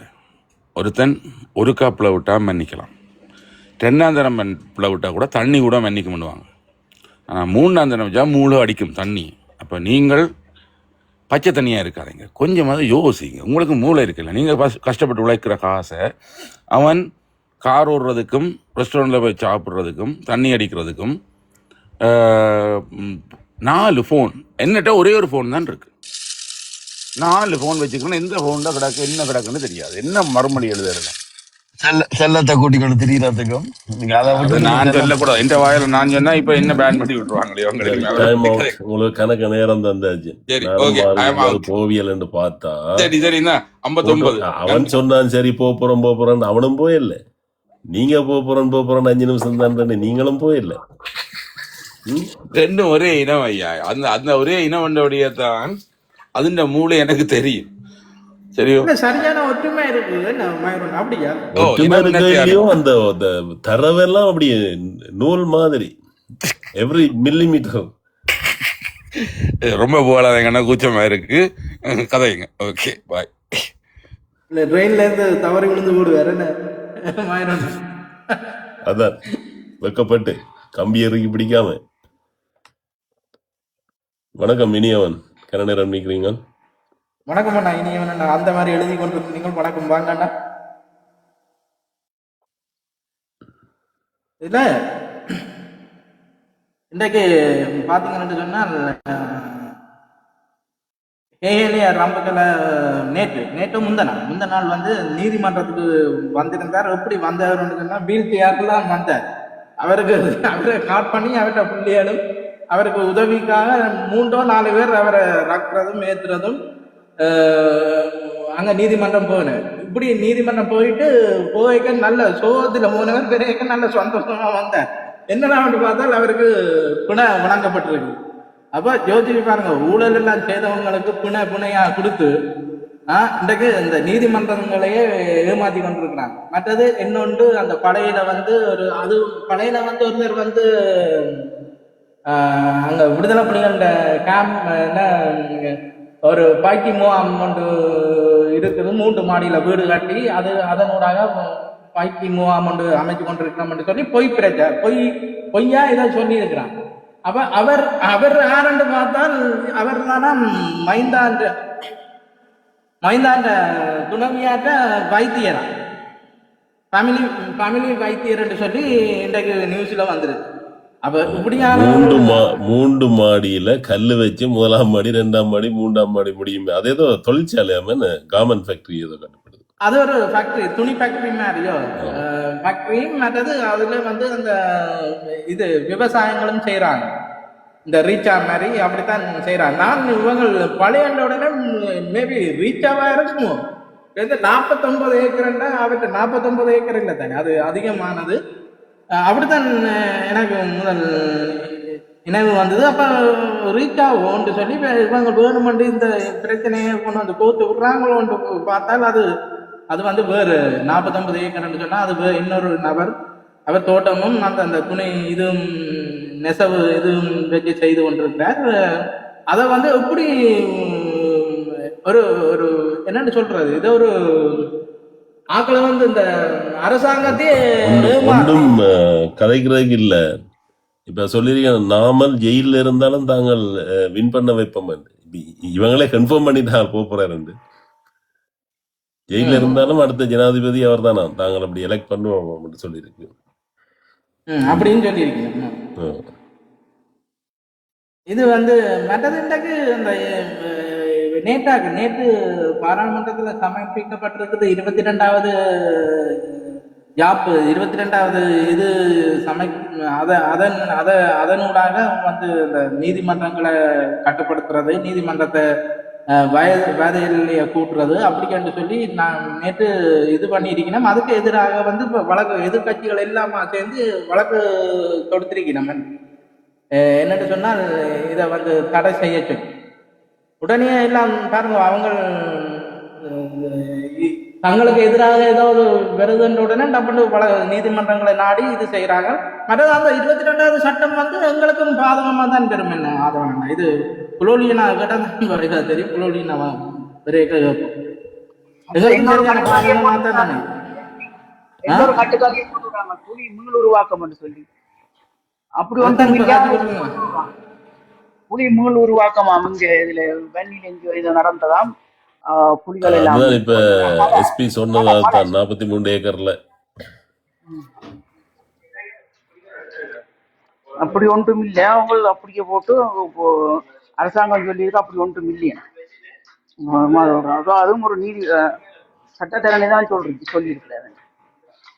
சட்டத்திறனில அவர் வந்து ஒரு வைத்தியரும் மற்றது மனித உரிமை செயற்பாட்டாளர் ஆகவும் இருக்கிறார். மற்றது இதுல வந்து இப்ப என்ன 2028ஆம் ஆண்டு நாடு வந்து வங்குரோத்துக்கு போய் நாடு மீளே முடியாதுன்னு சொல்லி ரணில் இன்றைக்கு சொல்லி இருக்கிறேன்.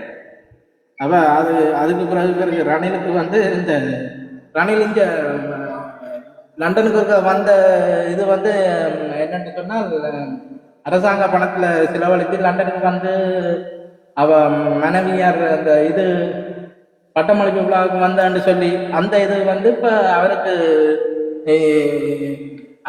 அரசாங்கத்திட்ட இதோட தான் வந்தன்ற மாதிரி வந்து சொல்லி இருந்தது. ஆனா இங்க கேட்ட இடத்துல இங்க விசாரிச்ச இடத்துல அவங்க சொல்லி இருக்கிறாங்க, இங்க ஆவணத்துல எந்த ஒரு அரச பயணம் மேற்கொண்ட மாதிரி இங்க விரையில அப்படி இப்படின்னு சொன்னாப்புல அவருக்கு இப்போ கேஸ் இறுதியிட்டதாகும். 30ஆம் தேதி செப்டம்பர் 30ஆம் தேதி அவருக்கு அடுத்த ஹியரிங் இருக்கு. அதுல சரியா அறுவாருன்னு சொல்லி சொன்னாப்பெல்லாம் இப்படிக்கான அறிக்கையில விட்டார். பொருளாதாரம் வந்து வீழ்ச்சி அடைய போது இனி கொண்டு நிமித்துறது கஷ்டம் சொல்லி நாடு அப்படியே இதா போகலன்ற மாதிரி சொல்லியிருக்கேன். അതിന്റെ അറിகுறி தானே. இப்ப கனடாவை உள்ள நீங்க விடையிலேன்னு சொன்னா ஒன்றொண்டா பார்க்க வேண்டியதானே உங்களுக்கு பொருளாதாரம் எங்க போகுது. ஏதாவது இது ஒரு என்னன்னு சொல்ற ஒரு ஒரு ஒரு நாடு, அதாவது குறிப்பா கனடாவை வந்து நீங்கள் அதை பார்வையிட உள்ள விட இல்லை என்று சொன்னா நீங்க என்னத்துக்கு மறைக்கணும்? அப்ப அங்க என்ன கள்ளம் இருக்கு?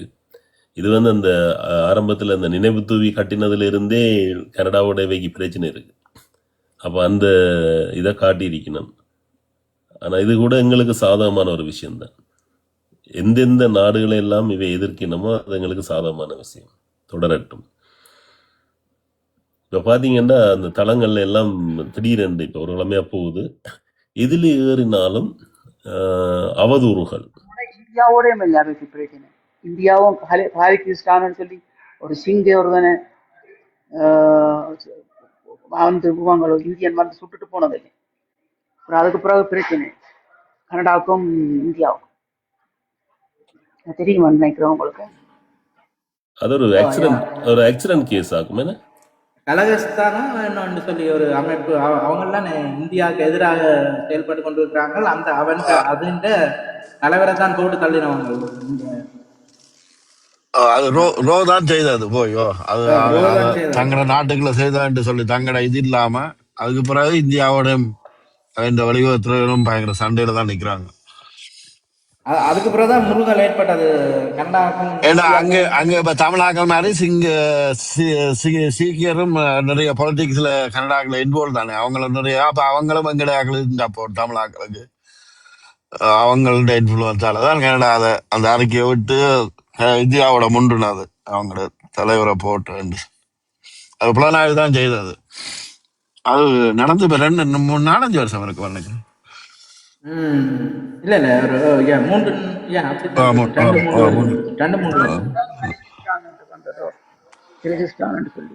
அந்த தூபி துறக்க அந்த அவர் அறிக்கை விட்டவர் நாங்கள் தூபி கட்ட விடுவோம், விருப்பம் இல்லாத சிங்களவரெல்லாம் நாட்டை விட்டு உங்களோட நாட்டுக்கு போங்க சொன்னவர் இல்லோ அந்த மேயர்.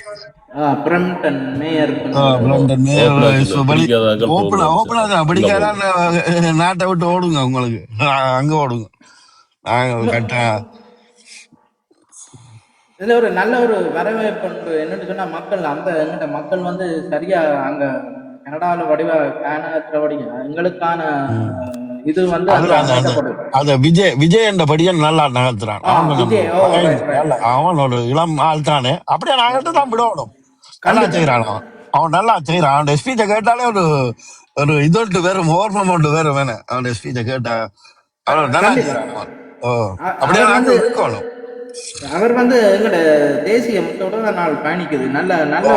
பயங்கர எல்லாரையும் தெரியும். எல்லாரையும் எதிர்கட்சியிலையும் அவன் அந்த கைக்குள்ள வச்சுக்கான். அப்படி எல்லாரோட அவரை விட எங்கட அமைச்சர் ஒருத்தர் இருக்கிறார் தானே, அவரை விட அவர் பெருசா இது வழிட்டு என்ன பேர் அவருக்கு ஆனந்த சங்கர் சொல்றாங்க. அந்த அவன் வெளில கேட்டான், நீ இந்த கோர்ஸ் முடிச்சனியோ அவங்களுக்கும் அதுக்குள்ளே ஒரு இதுல கேட்டவன் இல்ல பார்லிமெண்ட்ல வச்சு அமைச்சர் பதவியை கேட்க, நீ அந்த கோர்ஸ் நீ இந்த வெளிவேற அமைச்சரா வார டிஃபென்ஸ் மினிஸ்டர் அதுக்கு அந்த கோர்ஸ் அதோட நான் இனிதான் படிக்க போறேன். இப்பதான் எனக்கு பதவி வந்திருக்கு, நான் அதுக்குரிய இதை இனித்தான் செய்வேன் உள்ளத சொன்னவன். எதிர்கட்சிக்காரன் தான் கேட்டவனாக வந்த கேள்விய. ஆனா இந்த 22வது சட்ட இதை பற்றி திருமாவளவன் வந்து இந்தியாவில பற்றி ஒரு ஆர்ப்பாட்டம் ஒன்று செய்து அதுக்கு ஒரு அறிக்கைகள் எல்லாம் பெற்றிருக்கிறார். பாத்தீங்களா? இலங்கையில கொண்டு வர சட்டம் வந்து தமிழ் மக்களுக்கு பாரிய ஒரு ஆபத்து, இதை வந்து இந்த சட்டத்தை அமல்படுத்தக்கூடாது, தடுக்கணும் மாதிரி ஒரு அந்த மக்களை ஒன்று திரட்டி ஒரு அறிக்கை ஒன்று விட்டுருக்கிறார். பார்த்திருப்பீங்கன்னு சொல்லி யாராவது பாத்தீங்க? எந்த ஒரு சட்டம் இயற்றப்பட்டாலும் அது தமிழருக்கு எதிரானதான் இருக்கு. முதல் முன்வரிசையில அது 22, 23, 24 அது எங்களுக்கு எதிரானதான் இருக்கு. ஒன்று இல்லாமல் ஆக்குறேன்னு சொல்லி போட்டு என்னொண்ட புதுசா உருவாக்குறது. ஆனா ஒரே விஷயம்தான் அங்கேயும் இருக்கும். அதுல எந்த மாதிரி கருத்தும் இல்லை. அது அந்த முதல் இருக்கிறது வந்து எங்களோட பயங்கரவாத தடை சட்டம் வந்து அவையின் காலத்துல அவைக்காக உருவாக்கப்பட்டது. அப்ப இனி என்ன செய்வாங்கன்னு சொன்னா அவையை தவிர்த்து எங்களுக்கு கொண்டு உருவாக்குவாங்க. இதுல அதுதான் அடங்கி இருக்கும். ஆனா எதிர்கட்சிகள் எல்லாம் ஒன்றிணைஞ்சு அதை எதிர்க்கணும். அது அப்ப இப்பவே இந்த சூழ்நிலை அது இப்ப வந்து சூழ்நிலை கைதிகள் என்ன எல்லாத்தையும் அவ எதிர்க்க வேண்டிய நிலைமை. இந்த அரசாங்கங்கள் கொண்டு வர திட்டங்களை இது எல்லாத்தையும் எதிர்க்கணும், பயங்கரவாத தடை சட்டம் எடுக்கணும். அதுக்குள்ள தான் அவைக்கு பிரச்சனை. இல்ல அந்த சட்டத்துக்கு ஊடாக எங்களை கைது பண்ணக்கூடாது நீதிமன்றத்தை ஓடிப்ப நாடுறீங்க அப்படி இருக்கும். அப்ப நீங்க கன்ஃபார்ம் பண்றீங்க உங்களை அதை பாதிக்கும்ன்றதை நீங்க கன்ஃபார்ம் பண்றீங்க. அப்ப எங்கட இளைஞர்கள் இப்படி பாதிக்கப்பட்டிருப்பின. சில பேர் அந்த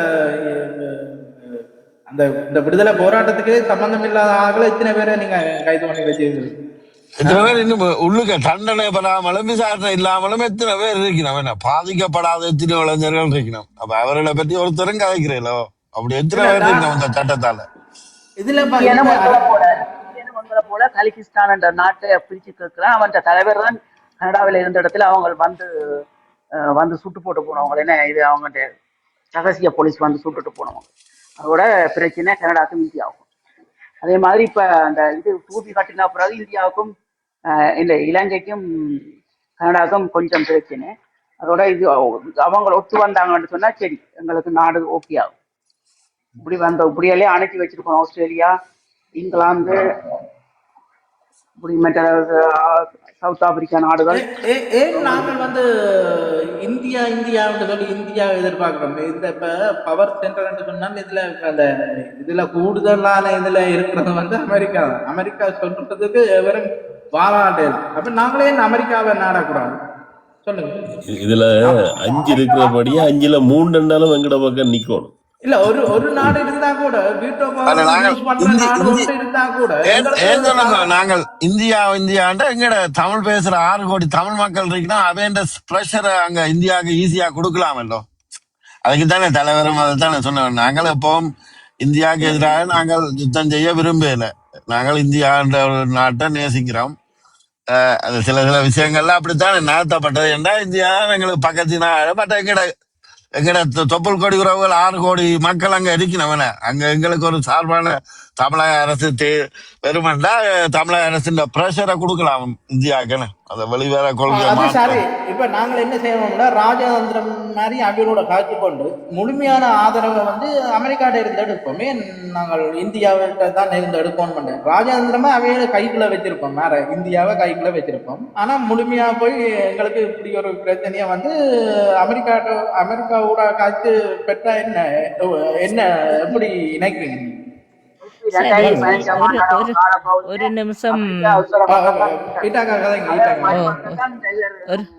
நிமிஷம் தாருங்க. கால அவகாசம் நீடிச்சு போட்டு போனவர் சரியோ அதை முடிச்சு ஒரு காலாவாசம் சுமந்திரன் வந்து செய்து போட்டு காலாவாசத்தை நீடிச்சு போட்டு போனவர் தமிழ் மக்களுக்கு சாதமா தான் வந்து கொண்டிருந்தது. அதைத்தான் குழப்பி போட்டாங்க. சரி இனி என்றாலும் வேறா நல்ல ஒரு பெரிய அமெரிக்கா போன்ற நாடுகள் பெருசா வந்ததுன்றா நல்ல மக்களை கைக்குள்ளே எடுக்கலாம். சரி ஓகே. நாங்க என்னண்டா இப்ப ஆதவன் தம்பி என்னன்னு நம்புறார். இந்த கேஸ் எல்லாம் கடகரண்டு இறுகி எல்லாட்ட வீட்லையும் சாப்பிடாம கிடந்து ஒருதன் ப்ரெஷர்லெஸ்ஸாக ஒருதன் தற்கொலை செய்ய இப்படி வரப்போகுதோண்டு ஏன் அப்பன் இப்படி நீங்கள் சரியாக கவலைப்படுறீங்க? நான் முடிவை உங்களை சொல்கிறேன். ஒன்றுமே நடக்காது. கடைசி 5 வருஷம் இப்படி எங்களை போல ஆக்களுக்கு இந்த முடிஞ்சுது, எல்லா இன்டர்வியூ முடிஞ்சுது, எல்லா இதுகளும் எடுத்துட்டானுண்டு நாங்கள் சொல்லி கொண்டிருக்க. அவங்க இந்த எலும்பை எப்படி மறைக்கிறதுண்டு அவங்க பார்க்குறாங்க. இப்போ இந்த பெரிய ஒரு நாடு வந்து உங்களை கெஞ்சி கேட்குது. இது நடந்தது என்ன மாதிரின்றது ஒருக்க பார்க்குறதுக்கு விடலாம் தானே. அதையே விடாமல் மறைக்க அவனுக்கு பெரிய பவர் இருக்குண்டா இதெல்லாம் செய்வாங்களண்டு எங்களை போல ஒரு மண்டைக்கு இன்னும் களிமண்ணை வச்சு கொண்டு இருக்க வேணுமென்று நான் நம்ப இல்லையப்பன். அப்படியெல்லாம் இனிமேல் இருக்கக்கூடாது. நாங்கள் வச்சிருந்த நாங்கள் தான் காதில் பூவை வச்சு கொண்டு ஒருதன் நடந்தால் பின்னால் நடந்து போனது உண்மை, ஏற்றுக்கொள்கிறோம். ஆனால் ஏனி பிரித்து பார்ப்போம். நீ என்ன விளையாட்டெல்லாம் விளையாடுறாயன்றதை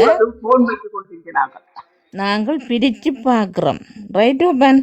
நம்பவே வேண்டாம். இந்த அனுரா இதெல்லாத்துக்கும் தண்டனை கொடுக்குமென்றதை நம்பவே வேண்டாம். அண்டைக்கார எங்கட சொந்தக்கார பிள்ளை தான் போட்டான், ஐயோ ரணிலுக்கெல்லோ பேந்தும் கூப்பிட்டு என்ன கட்டத்துக்கு கொண்டு போகிறாங்களோன்ட்டு. நான் சொன்னேன், இருக்குது ஐயா ஹாஸ்பிட்டல் 3 அடைப்போட இன்றைக்கு கூப்பிட்டதோட 4 அடைச்சிட்டுது. அப்போ அவங்கள என்ன செய்கிறது? உடனே அவருக்கு பெரிய ஹாஸ்பிட்டலில் போட்டு ட்ரீட்மெண்ட் செய்வாங்களா, அவ்வளோதான் நடக்க போகுது. இதுக்கு போய் நீங்கள் பெரிய நியூஸ் அதை எழுதி எல்லாரையும் இருக்க திடுக்கிட பார்க்க வைக்கிறீங்களேண்டு. இதுதான் நடக்கும் தம்பி. இருந்து பாருங்க, இல்லைன்னா எழுதி வையுங்க. தற்செயலா தம்பி ரெக்கார்ட் பண்ண மறந்துட்டாலும் எழுதி வையுங்க. இதுதான் நடக்கும். எவ்வளோ ஒரு கொடுமை தம்பி, ஒரு விஷயம்